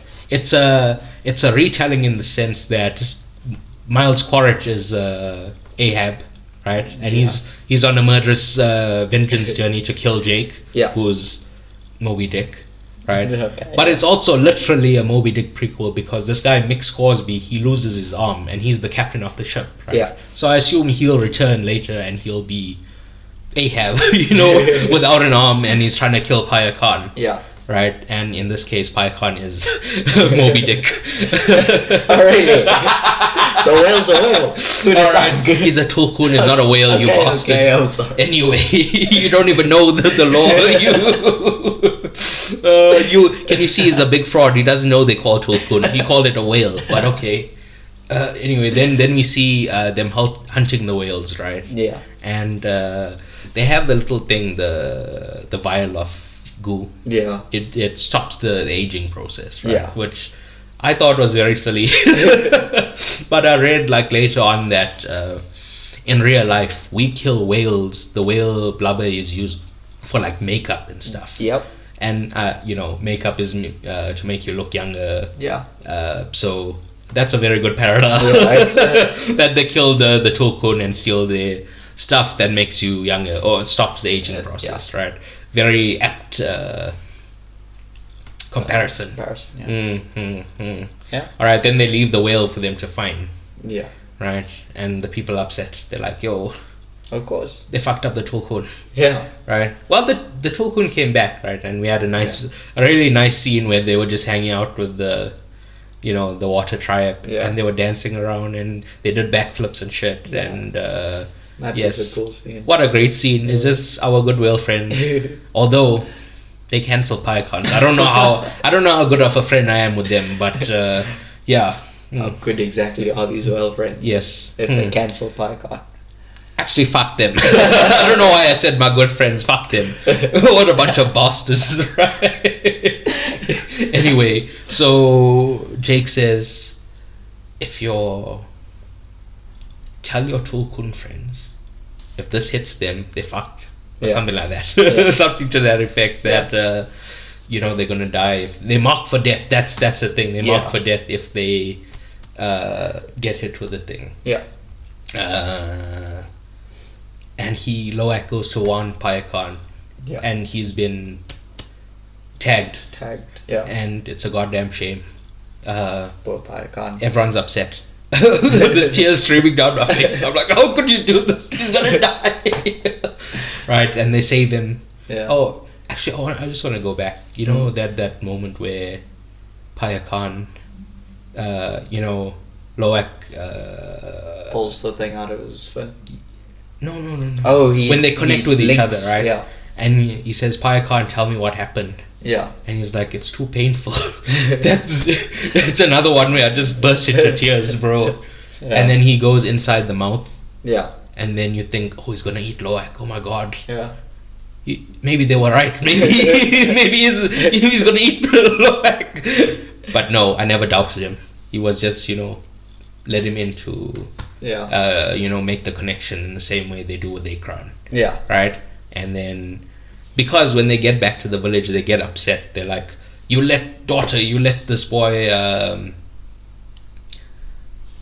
they interact. You let this boy bond with the outcast. Yeah. Right? Then... Yeah, you let this boy bond. That's what I'm saying. Yeah. It's you can only bond with one of them. Yeah. That's the implication that I took from it. It's the same as the Ikran. Yeah. We just kind of stalled. So they rescue Payakan. Yes. And they get caught. Yeah. Right? Yeah. Quaritch gets them, and so Jake and Tonwari, they get the troops ready. Yeah. And they go there, and there's a standoff. Mm-hmm. And Quaritch is like, I'm gonna kill one of your kids. Yeah. Something like that. Yeah. And Jake is like, I'm coming. Right? Yeah. And then, who saves the day? My main man. Yes. These fucking useless bastards. They were finished. All their children were gonna die. And you know who saved them? All 250 of your closest friends. Yes. And by the way, you can see the conflict in him, right? Because he goes to the bottom of the ocean. He starts hitting the ground. He's like, fuck, I don't want to do this again. Yeah. I'm going back to the old me. I was reformed until you people showed up. I thought I got my life back on the right track. And then he goes and he jumps and he fucks the fucking ship up. What a guy. What a guy. He saves the whole day. Nothing could have worked if it wasn't for him. Yeah. Anyway, they get the kids. And so there's just an action sequence. I don't want to It's just a big action sequence. Yes. Yeah. Yeah. So this is the thing, right? This movie is about spectacle. Yeah. It's the same as a music concert, right? Yeah. I could tell you what songs the band is playing. I could tell you which bands are playing, but you have to experience it, right? Yeah. It's not the same as listening in your room, to music. It's a different experience. That's what I'm trying to say. Definitely. Right. So Avatar is about the experience. Yeah. So I could tell you, but it doesn't do it justice. The action sequences, etc., etc. Right. But I'm just going to talk in broad strokes. Yeah. So the ship is going down because Payakan fucked her up. Yeah. Which is a callback to the Titanic. Yeah. Because the ship sinking. No. Directed by James Cameron. Yeah. Right. His previous movie before Avatar. And it's... I think it's a better ship sinking sequence than Titanic, man. I don't think that's I don't think that's the thing that was praised for. No, but definitely not. it's more like people love the love story and that kind of stuff. Yeah, but definitely. Where are we? Oh, the ship sinking, right? Natem dies. Yeah. Fucked up, dude. R.I.P. Natem. But once again, we didn't see a lot of him. No. I don't think we've barely mentioned him, except to say that he died. I said that earlier, very early on, and now I'm saying again. Yeah. He just... It was pretty much just... Live to die. Dad's going to kill us. Yes. And then death. Yeah. And that's kind of... Well, no. He did get in a fight with the other... Well, yeah. You know what I've been seeing online? There's a lot of not porn. What?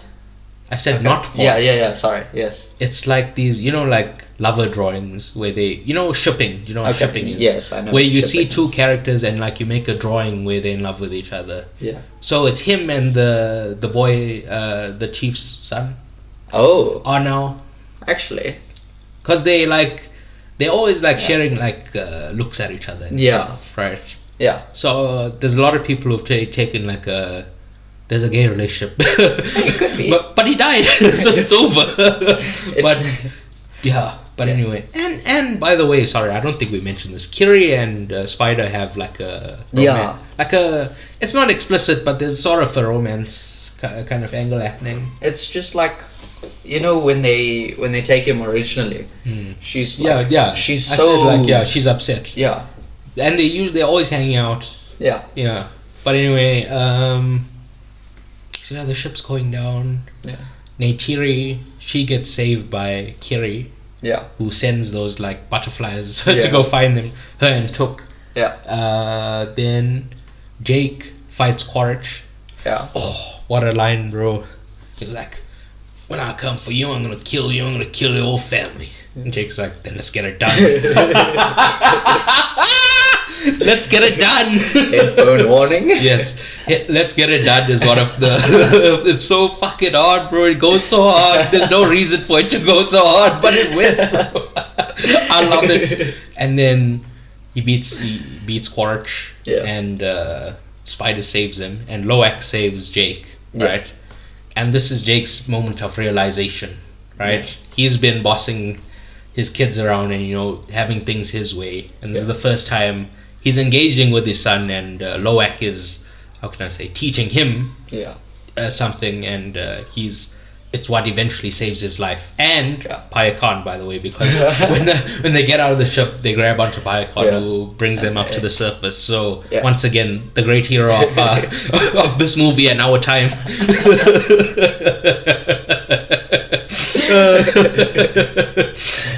But Spider saves Quaritch, and Quaritch gets away, but Spider comes back and they say a son for a son. Oh, I kind of just skipped over that part where Neytiri took Spider hostage.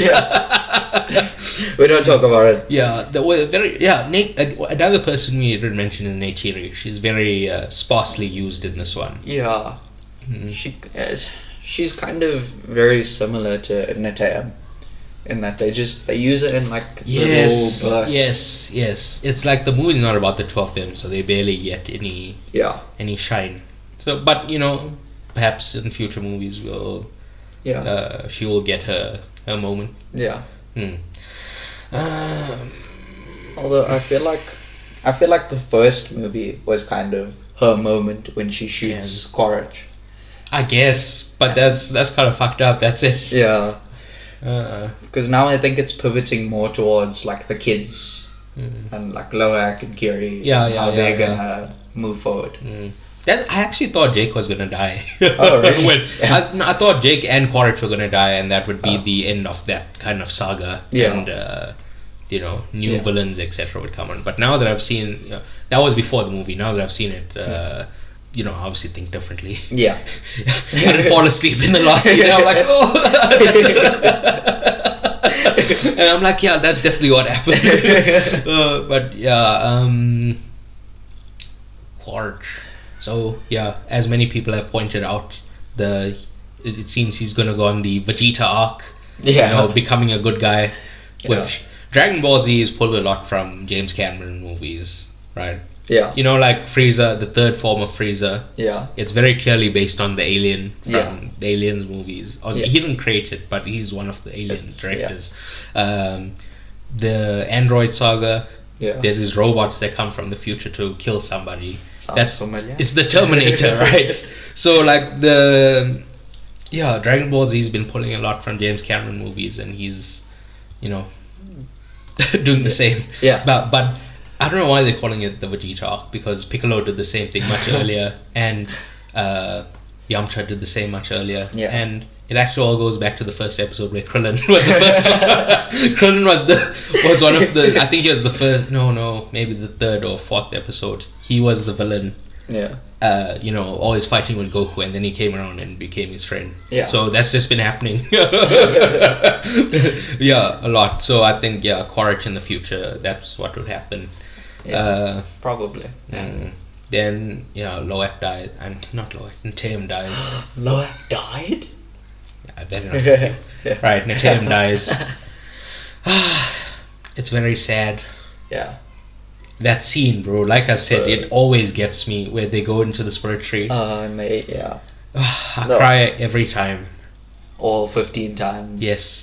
Yes. Every time I'm like, he's like, why are you crying, Dad? He's like, I'm just so happy to see you. And I just fucking lose it, bro. What a moment. I mean, that's just... Yeah. Anyway, back to... So, predictions going forward. Predictions for the next movie. Yeah. So, like, I was telling you, right? Yeah. So, we know things that they've said in the media, right? Yeah. One, Mick Scoresby and Paia Khan are coming back. Let's go. Which is why I'm saying the next one will be another Moby Dick retelling in a more physical kind of way, as opposed to Jake and Quaritch in this one. Yeah. The next thing is, we know Quaritch is coming back by virtue of the movie. Yeah. Right? So, like I said, the Vegeta arc, he becomes a good guy. He's pretty much guaranteed to be coming back. Becomes friends with Jake and them. Yeah. Right? The third thing I've seen is the third movie will explore the Ash people. Yeah. Who live in a volcano or something. The Fire Nation. The Fire Nation, as it were, yeah. I don't know what to say. I assume it's going to be like the same format as the first two movies. They go there, someone falls in love with the chief's daughter. They become a part of the team, and yeah. But then, who falls in love with the chief's daughter in the next movie? Jake again.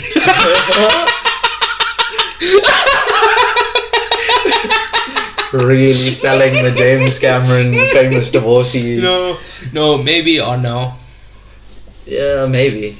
But then, him being a homosexual is only like, people online. Yeah, it's their. It's theory crafted. Their interpretation. Yeah, it's not in the text of the movie. He could be. It's not canon. Yeah.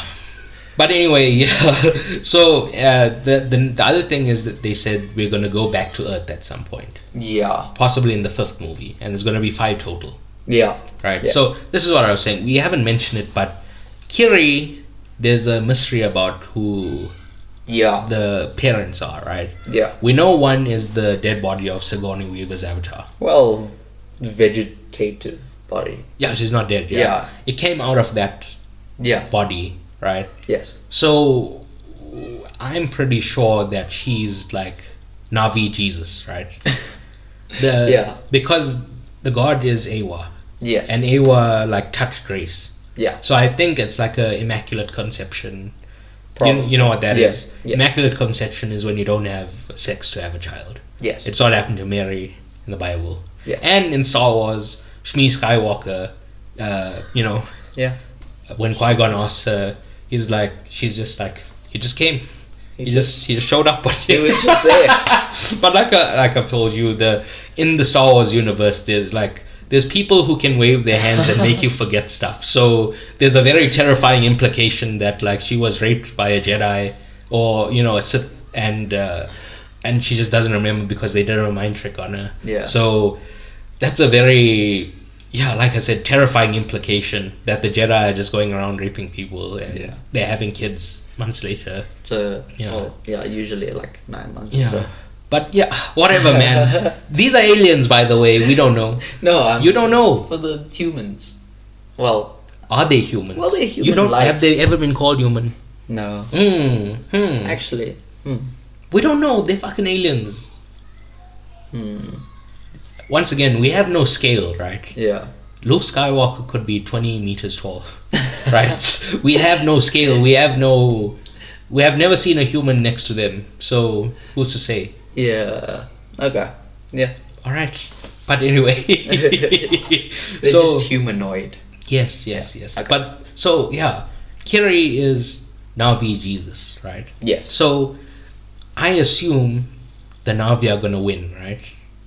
The war against the humans. Yeah. And the humans have to go back to Earth. Yes. And then Kiri will be the god of Earth.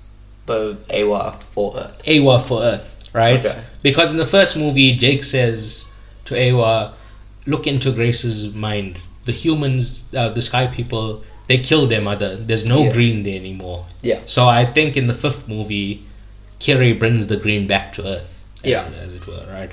And they save Earth, and it becomes inhabitable again. Yeah. Habitable, not inhabitable.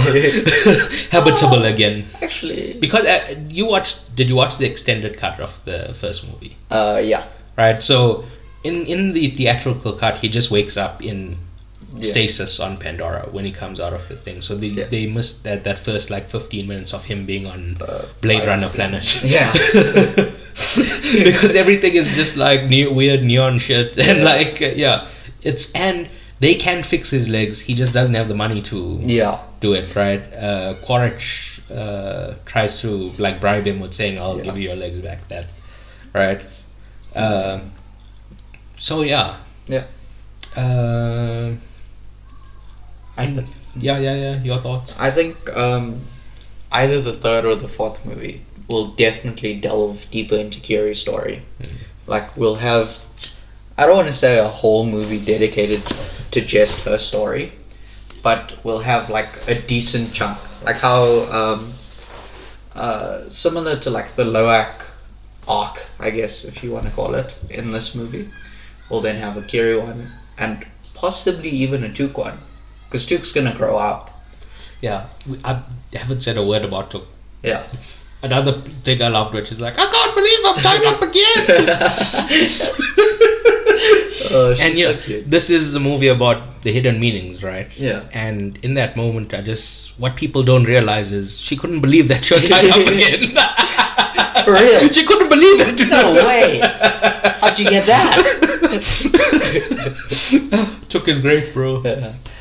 She always has these expressions, these upset expressions, right? Because that earlier in the movie when the Loak tells Jake, Jake is who's we? And it's me, Spider, Kiri, and Took, and they zoom in on Took, and she has this very I don't know what to call it, upset face, or she's I think kind of scared, or I don't know what to say, but it's perfectly acted, right? Once again, so just a couple of meta points I want to make, right? Go for it. So people wonder, why did this movie make so much money, right? Because visually it's 100 million years ahead of everyone else, right? Both this one and the first one I'm talking about, right? The Marvel crooks, they had to build up for 11 years, right? And they only marginally got ahead of Avatar, and they re-released and fucked it up again. So that's all I'm gonna say, right? People try work backwards, right? So for Black Panther, people are calling for it to have a Oscar nomination, right? And I was watching this thing. Do you know who Charlemagne the God is? No. So he's the host of the Breakfast Club, which is a morning radio kind of show, but they put stuff on the internet. Okay. And I wasn't watching that. I was watching something else that was discussing that, right? Where he's what about the impact? Lots of people watched the movie. It made $1 billion. That you should never ever use the amount of money a movie made to justify its quality. Right? That's working backwards. The reason why Avatar made money is because it's a great movie. Right? There's no, how can I say, it's working backwards with that one. Right? The money has nothing to do with, even if Avatar made $0, it would still be a 10 out of 10. It would, right? Yeah, because it's just pretty much a cinematic masterpiece. Yes, that's what I'm saying, right? So the Marvel crooks, if you're listening. And once again, the Disney Corporation owns Marvel and Fox and all these things, so they're all on the same team, right? I'm just I'm only speaking on the level of the quality of the entertainment, not this is the fact that this movie made $2 billion is money in their pockets, bro. It's no matter where you look, it's money going to Disney. So that's what I'm saying. I'm saying these Disney crooks, but you know, it's all of them, right? Yeah. So, take a lesson, you fucks. Make a good movie first, and then money will come. It's that simple. Yeah. Any other thoughts you have about Avatar? You told me you had notes. I didn't see you bring out a note at all. Let me get my notes out. Oh my god. So, what have we not talked about? So there's two things that we haven't discussed. Well, one's like a minor thing. Like I noticed in the first movie they've got, I want to say it's in the opening shot as well. They've got those arches near the spirit tree, right? And that's like, okay, it's not a big part of the movie, but it just looks amazing. Yes. Right? That's, when we went to watch it, Avatar 2. Yeah. I elbowed you and I was like, we're back. when we went over those arches. Yeah. And then when they go to the Reef clan, you see the arches again, but they're inverted. Yes. So I feel like the arches have something to do with the spirit trees. Like it might be reaching. Yeah. Well, their spirit tree is underground. Yeah. Well, that's what it could be.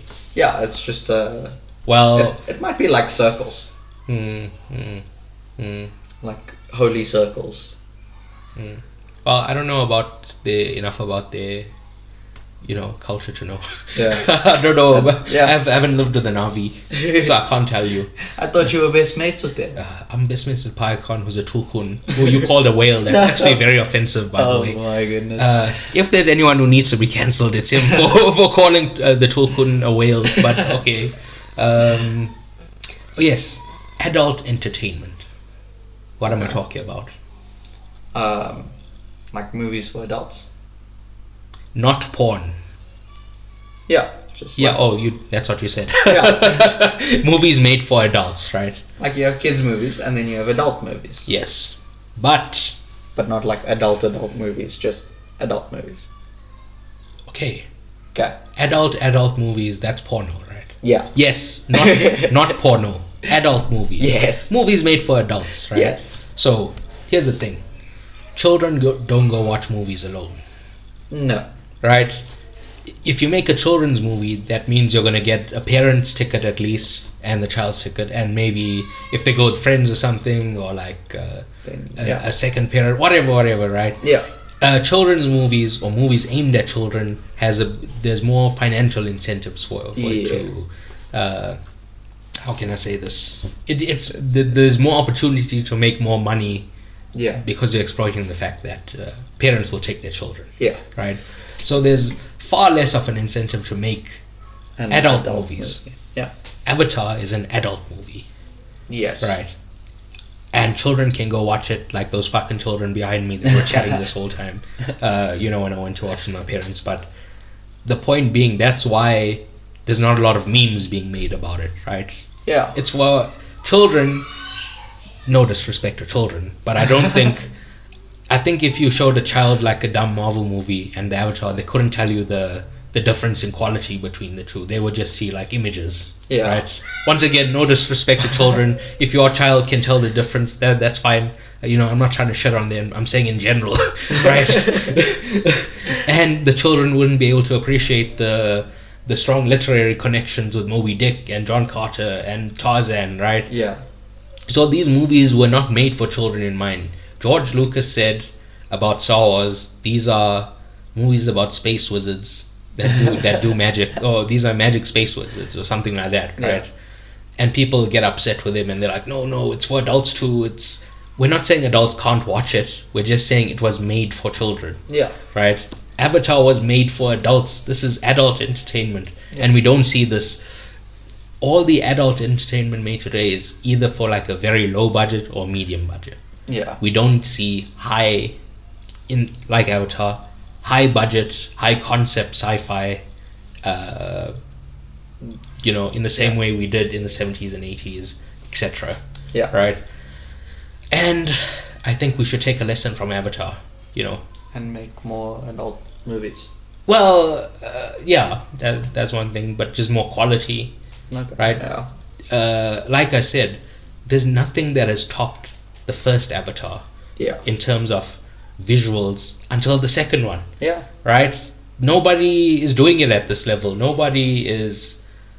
Yeah. And I do wonder, is it maybe because they don't have the budgets James Cameron has access to, or is it because nobody can do it, or it might be like a half and half kind of situation. Where like they might have the ideas but they don't have the budget. The only person who's coming close, his name is Denis Villeneuve, right? Okay. He directed Blade Runner 2049 and Dune Part 1 and I assume Part 2. Yeah, probably. Well, I'm pretty sure he is, and he's doing like a TV show. Okay. Yeah, but anyway, I really love Denis Villeneuve, right? Okay. There's this really great video I saw of James Cameron and Denis Villeneuve chatting about Dune when Dune came out last year. Yeah. Was it last year? I think it was 2021. It was. Look, I know this because my most anticipated movie of 2021 was Dune. Okay. 2022, Avatar 2. Nice. 2023, The Dune Boys Ride Again. 2024, back to Avatar, back to Pandora. Right. To Electric Boogaloo. Yeah, but anyway, they just, it's like a half an hour video of Villeneuve and James Cameron just chatting about movies and just complimenting each other. Like, James Cameron is like, oh, that's how can I say this? That set piece from Dune. It's a direct homage to Black Hawk Down. Yeah. And he's like, yes, thank you. That's what I wanted people to see. It was so like wholesome. I loved it. Yeah. Anything else? Your notes? Oh yeah, there was one more. Oh yeah, so it's Kiri has that epileptic. Yes. Episode. Oh my God, we just skipped right over that. But so Norm comes in and he's like, oh yeah, this is classic frontal lobe epilepsy or something, right? With the hallucinations and whatever. But do you think she's actually hallucinating, or she's actually seeing, feeling Awa around them? All right. The first thing is, I'm going to ignore what you just said. I have a different point. Okay. Oh, nice. Okay, lovely. I think there's like a very fucked up anti-science, kind of thing there, because like Ronelle Tonowari's wife comes and she sees the medical stuff and she gets upset, right? Yeah. And then she does some shit and saves Kiri, right? So I'm like, what is this anti-medicine shit going on here, bro?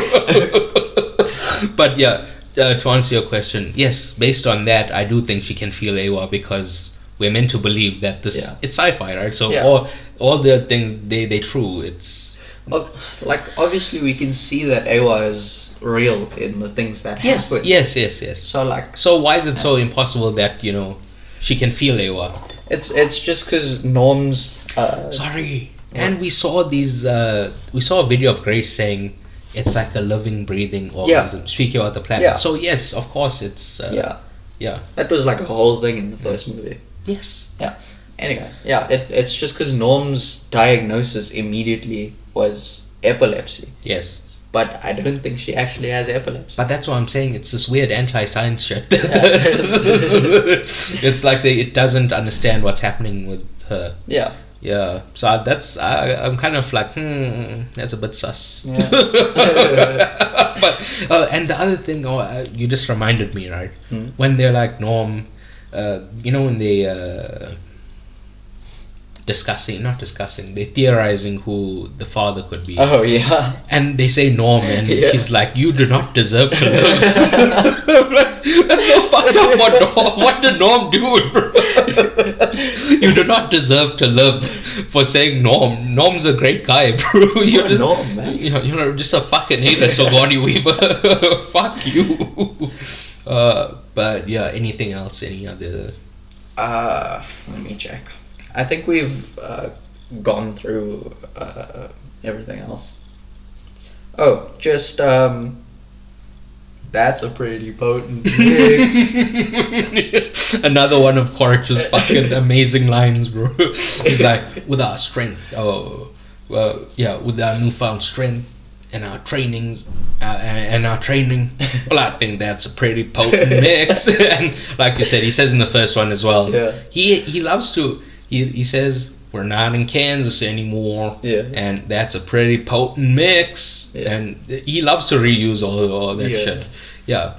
There's also, we didn't mention this, but there's like an anti-addiction kind of through line. Oh, so in the first movie, Grace, she's addicted to cigarettes, right? Yeah.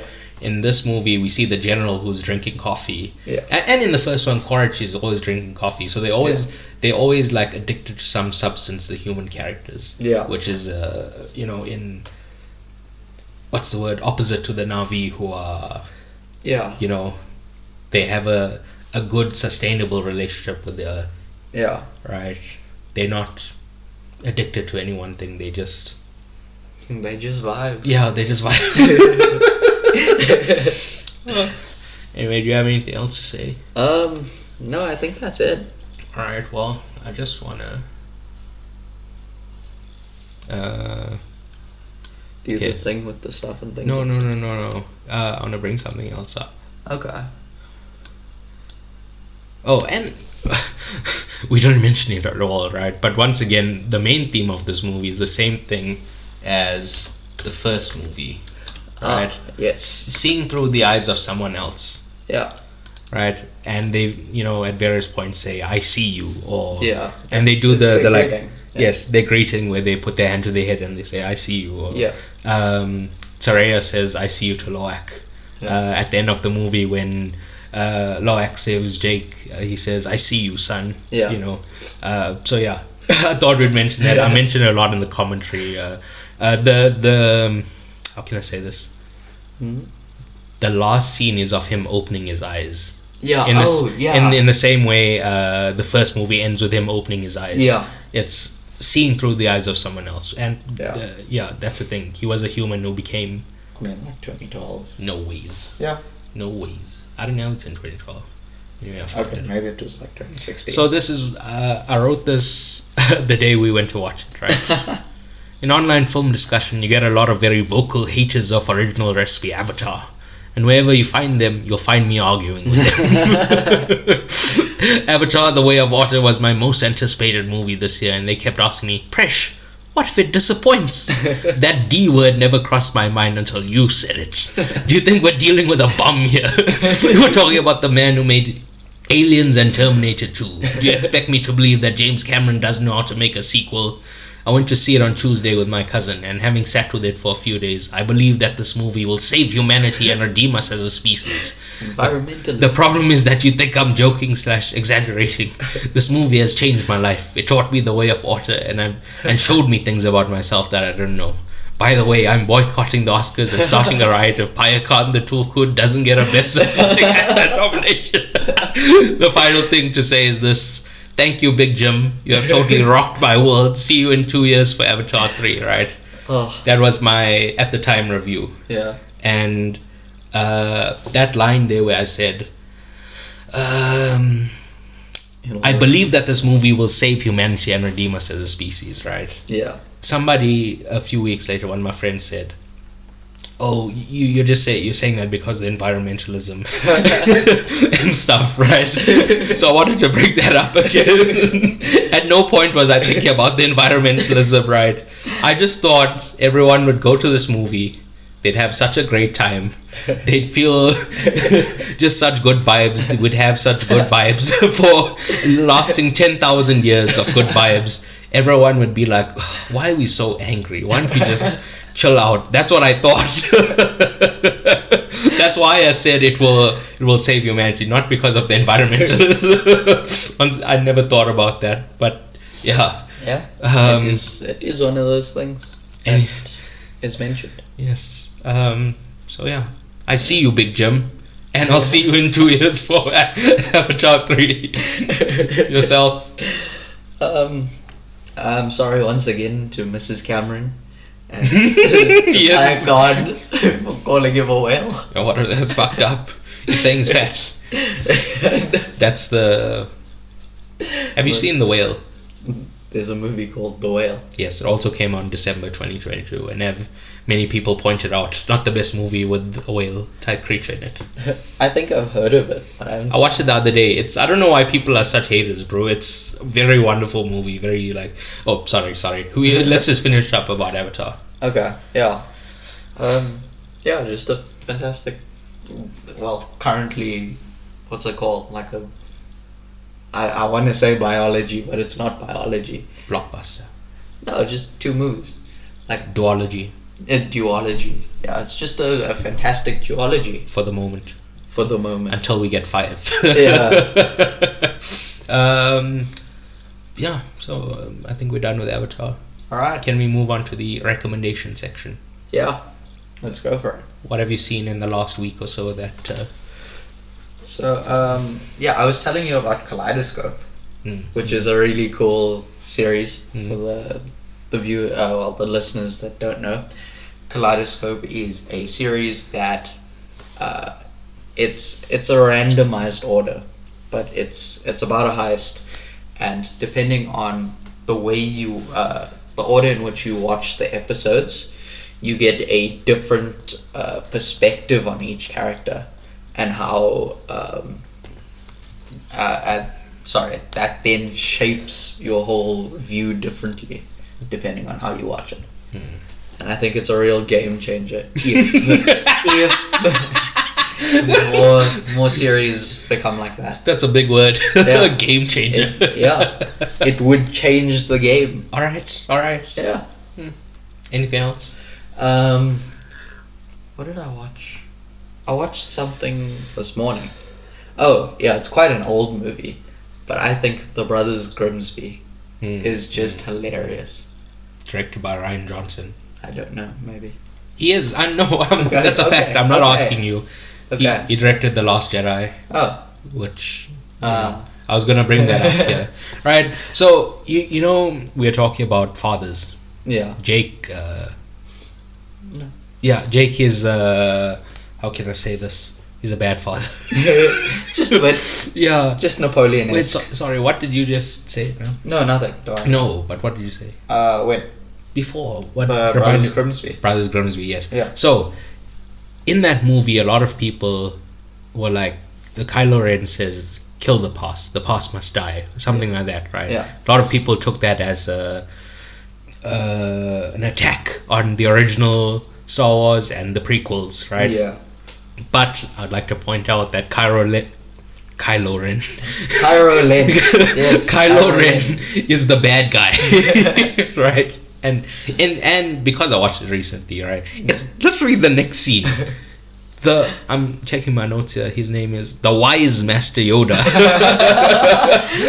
He says, "Failure, the greatest teacher is," right? Meaning, learn from the past. Yeah. Right. That's not some subtext. That's not a hidden message. That's the text of the movie, right? That's people. That's the literal text of the movie. And the same way, I've seen people talk about Avatar where Jake is like, a father protects, right? But it's at the end of the movie, his son dies. Yeah. He I mean, he didn't really protect. Yes, the style of parenting that he was doing didn't protect his child. It's only when so after his child died and he started being open to, Loak teaching him stuff. Yeah. Because he was like, let me die. He's like, he said something like, you know your way out, or something like that. And then Loak was like, no. And then he taught him how to breathe. Yeah. Right? And that's the thing. So, and his last words in the movie are, I see now. Yeah. I don't think he understands fully, in the words I'm saying them. Yeah. And this is just my interpretation, so I don't know. Yeah. Right? But I'm saying, I don't think he'd put it in those words, but he sees what his ideology of before was wrong. Yeah. I'm just protecting my children, whereas he should be engaging with them and, how can I say this? Learning from them. Yeah. Yes, he's very dismissive of his children and wants everything done his way. Yeah. And to his wife to a certain extent as well. Yeah. Right? But yeah, that's one of the things that I was going to say. And yeah, so it's pulling from a lot of Star Wars. Yeah. From Edgar Rice Burroughs, from Shakespeare. Yeah. From because like he did like we forgot to mention, but he crushes the skull. Oh yeah, you know, Hamlet. Yeah. Yorick, I knew him well. Alas, he was something. I can't remember. It's been a while since we did Shakespeare. And like I said, the first movie and this movie are both. I don't think I said this, but it's like a retelling of Romeo and Juliet. Yeah. Because they from like lovers. different tribes, and so Jake is a human and he meets with Neytiri. Same thing. Loak is from a different tribe and he meets Terea. Yeah. Right. So that's what I'm saying. Burroughs, Shakespeare, who's the guy? Melville. All of them. Right?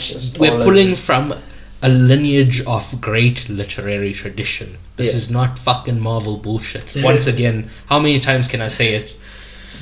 Too many. Yes. Anyway, so sorry. I think we're supposed to be doing recommendations, and I went back into the movie. Look, I have 5 movies I want to talk about. All right. As quickly as possible. Hit us. So I said I didn't watch the Liverpool game. Yes. Right? I'm familiar with Klopp's bullshit. Right? He's not going to turn up against Bournemouth. He'll drop a... So we're playing Madrid this week. Yeah. I fully expect us to batter them 4-0. And I think it was good that we lost this game because it'll get them fired up, right? Yeah. But I'm familiar with Klopp's game, right? He doesn't show up in small games. Yeah. So I was like, the game started off +2. Mm. And the new Scream movie there was a 2:00 showing. So I went to Scream. And you spent the whole match in Scream. I watched the last like 15 minutes. Okay. But it's not looking good, bruv. But anyway, the Scream, not great. Okay. I think this is the first Scream movie that I predicted the killer. Okay. I kind of knew about in Scream 5, but yeah, Scream 6, I knew exactly who the killer was. I was just waiting for it to happen. Straight away. I'm still kind of not sure about my rating. It would be like a 6 or a 7. It's like it's fine, it's fun, but it's not great, you know. The other thing is the 3 Magic Mike movies. Yes. Right. Is that 1 recommendation or 3? 3. Okay. 'Cause 3 separate. Yes. Okay. Well, you're just gonna watch the 3rd one without watching the first 2. No, of course not. Yeah. So, but anyway, I really love the first Magic Mike movie. It's shot in this like very weird like filter. I don't know how to describe it. Once again, that's not my area of expertise, but it has this very distinct look, and it's like this meditation about the financial crisis and what things people will do to make it in this world. Yeah. And then like the second one is just kind of dumb and bullshit, bro. All the movies are like very well choreographed and like very well performed, but it's only really the story that kind of separates it. Yeah. So the first one, masterpiece. It's only some acting that I don't agree with. The second movie, bullshit story, bullshit everything, bro. And I recently watched the third one, which once again I'm still not sure about, but it kind of felt even worse than the second one. Okay. It's not even a story. It's like it's strung together with like floss, bro. It's not a strong story. It's like unconnected scenes of dancing that just happen to be put out as a movie. It's so once again it's like a 5 or a 6. I'm like, I don't know. I don't know. I still don't know how I feel about it fully. Maybe in a few weeks time I've fully settled and I'm like, no, it's a 3. Or no, actually no, I kind of loved it. It's an 8. Or I don't know, but I'm saying it's too recently. I watched it this weekend. Yeah. So yeah. It still needs to marinate a bit. Yes. The other one. It's kind of fucked up that I don't remember. No, but just give me a sec. I will give you 2 secs. We're nearly done. Yeah, we are pretty much. Yeah. It's only been like 3 hours, I think. Well, I'll check this now. It's like almost 2.5. Oh, The Whale, yes. The Whale. Yeah, we want to talk about The Whale. Yeah. I thought it was just going to be a bullshit movie. Because, like, I've heard a lot of, like, stories that this movie is, like, fat-phobic. And, like, it's kind of very mean spirited and like making fun of this guy. But I watched it and it's like not that at all. It's just this very sweet story. I thought was so good, so well acted. He's nominated for Best Actor at the Oscars. Is this the one where the guy had to spend like 4 hours in here in like the makeup department to put together all of the stuff on him? I don't know, probably. Well, I know they did that for the Penguin. I think they did it for this as well. Because he like gained a lot of weight, but I don't think he could have gained like that much. Yes, because spoiler alert: at the end of the movie, he dies because he's a bit too big. Yes, his cholesterol and such takes him out. But it's such a wonderful, sweet story, so well acted. Yeah. I didn't realize this, but it was based on a play. Oh. So like most of it just takes place in his apartment. Yeah. I was just wondering, like, as I was watching, why don't they go out more or something like, right? But then, like, afterwards when I was reading about it, it said it was based on a play, and Yeah. Okay. So. Cool. So thank you to our listeners for listening. You can find all our socials at paicip-pod.github.io/site. So that's PAICIP-pod.github.io/site, and make sure that there's no www before that. There you'll find our Patreon as well as our Instagram, Facebook, Twitter, and basically so on all of the other sites we just put regular stuff, but on Patreon we get extra commentaries and bonus content as well. So yeah, I think that's about it. Anything else to say? No. Au revoir to the listeners.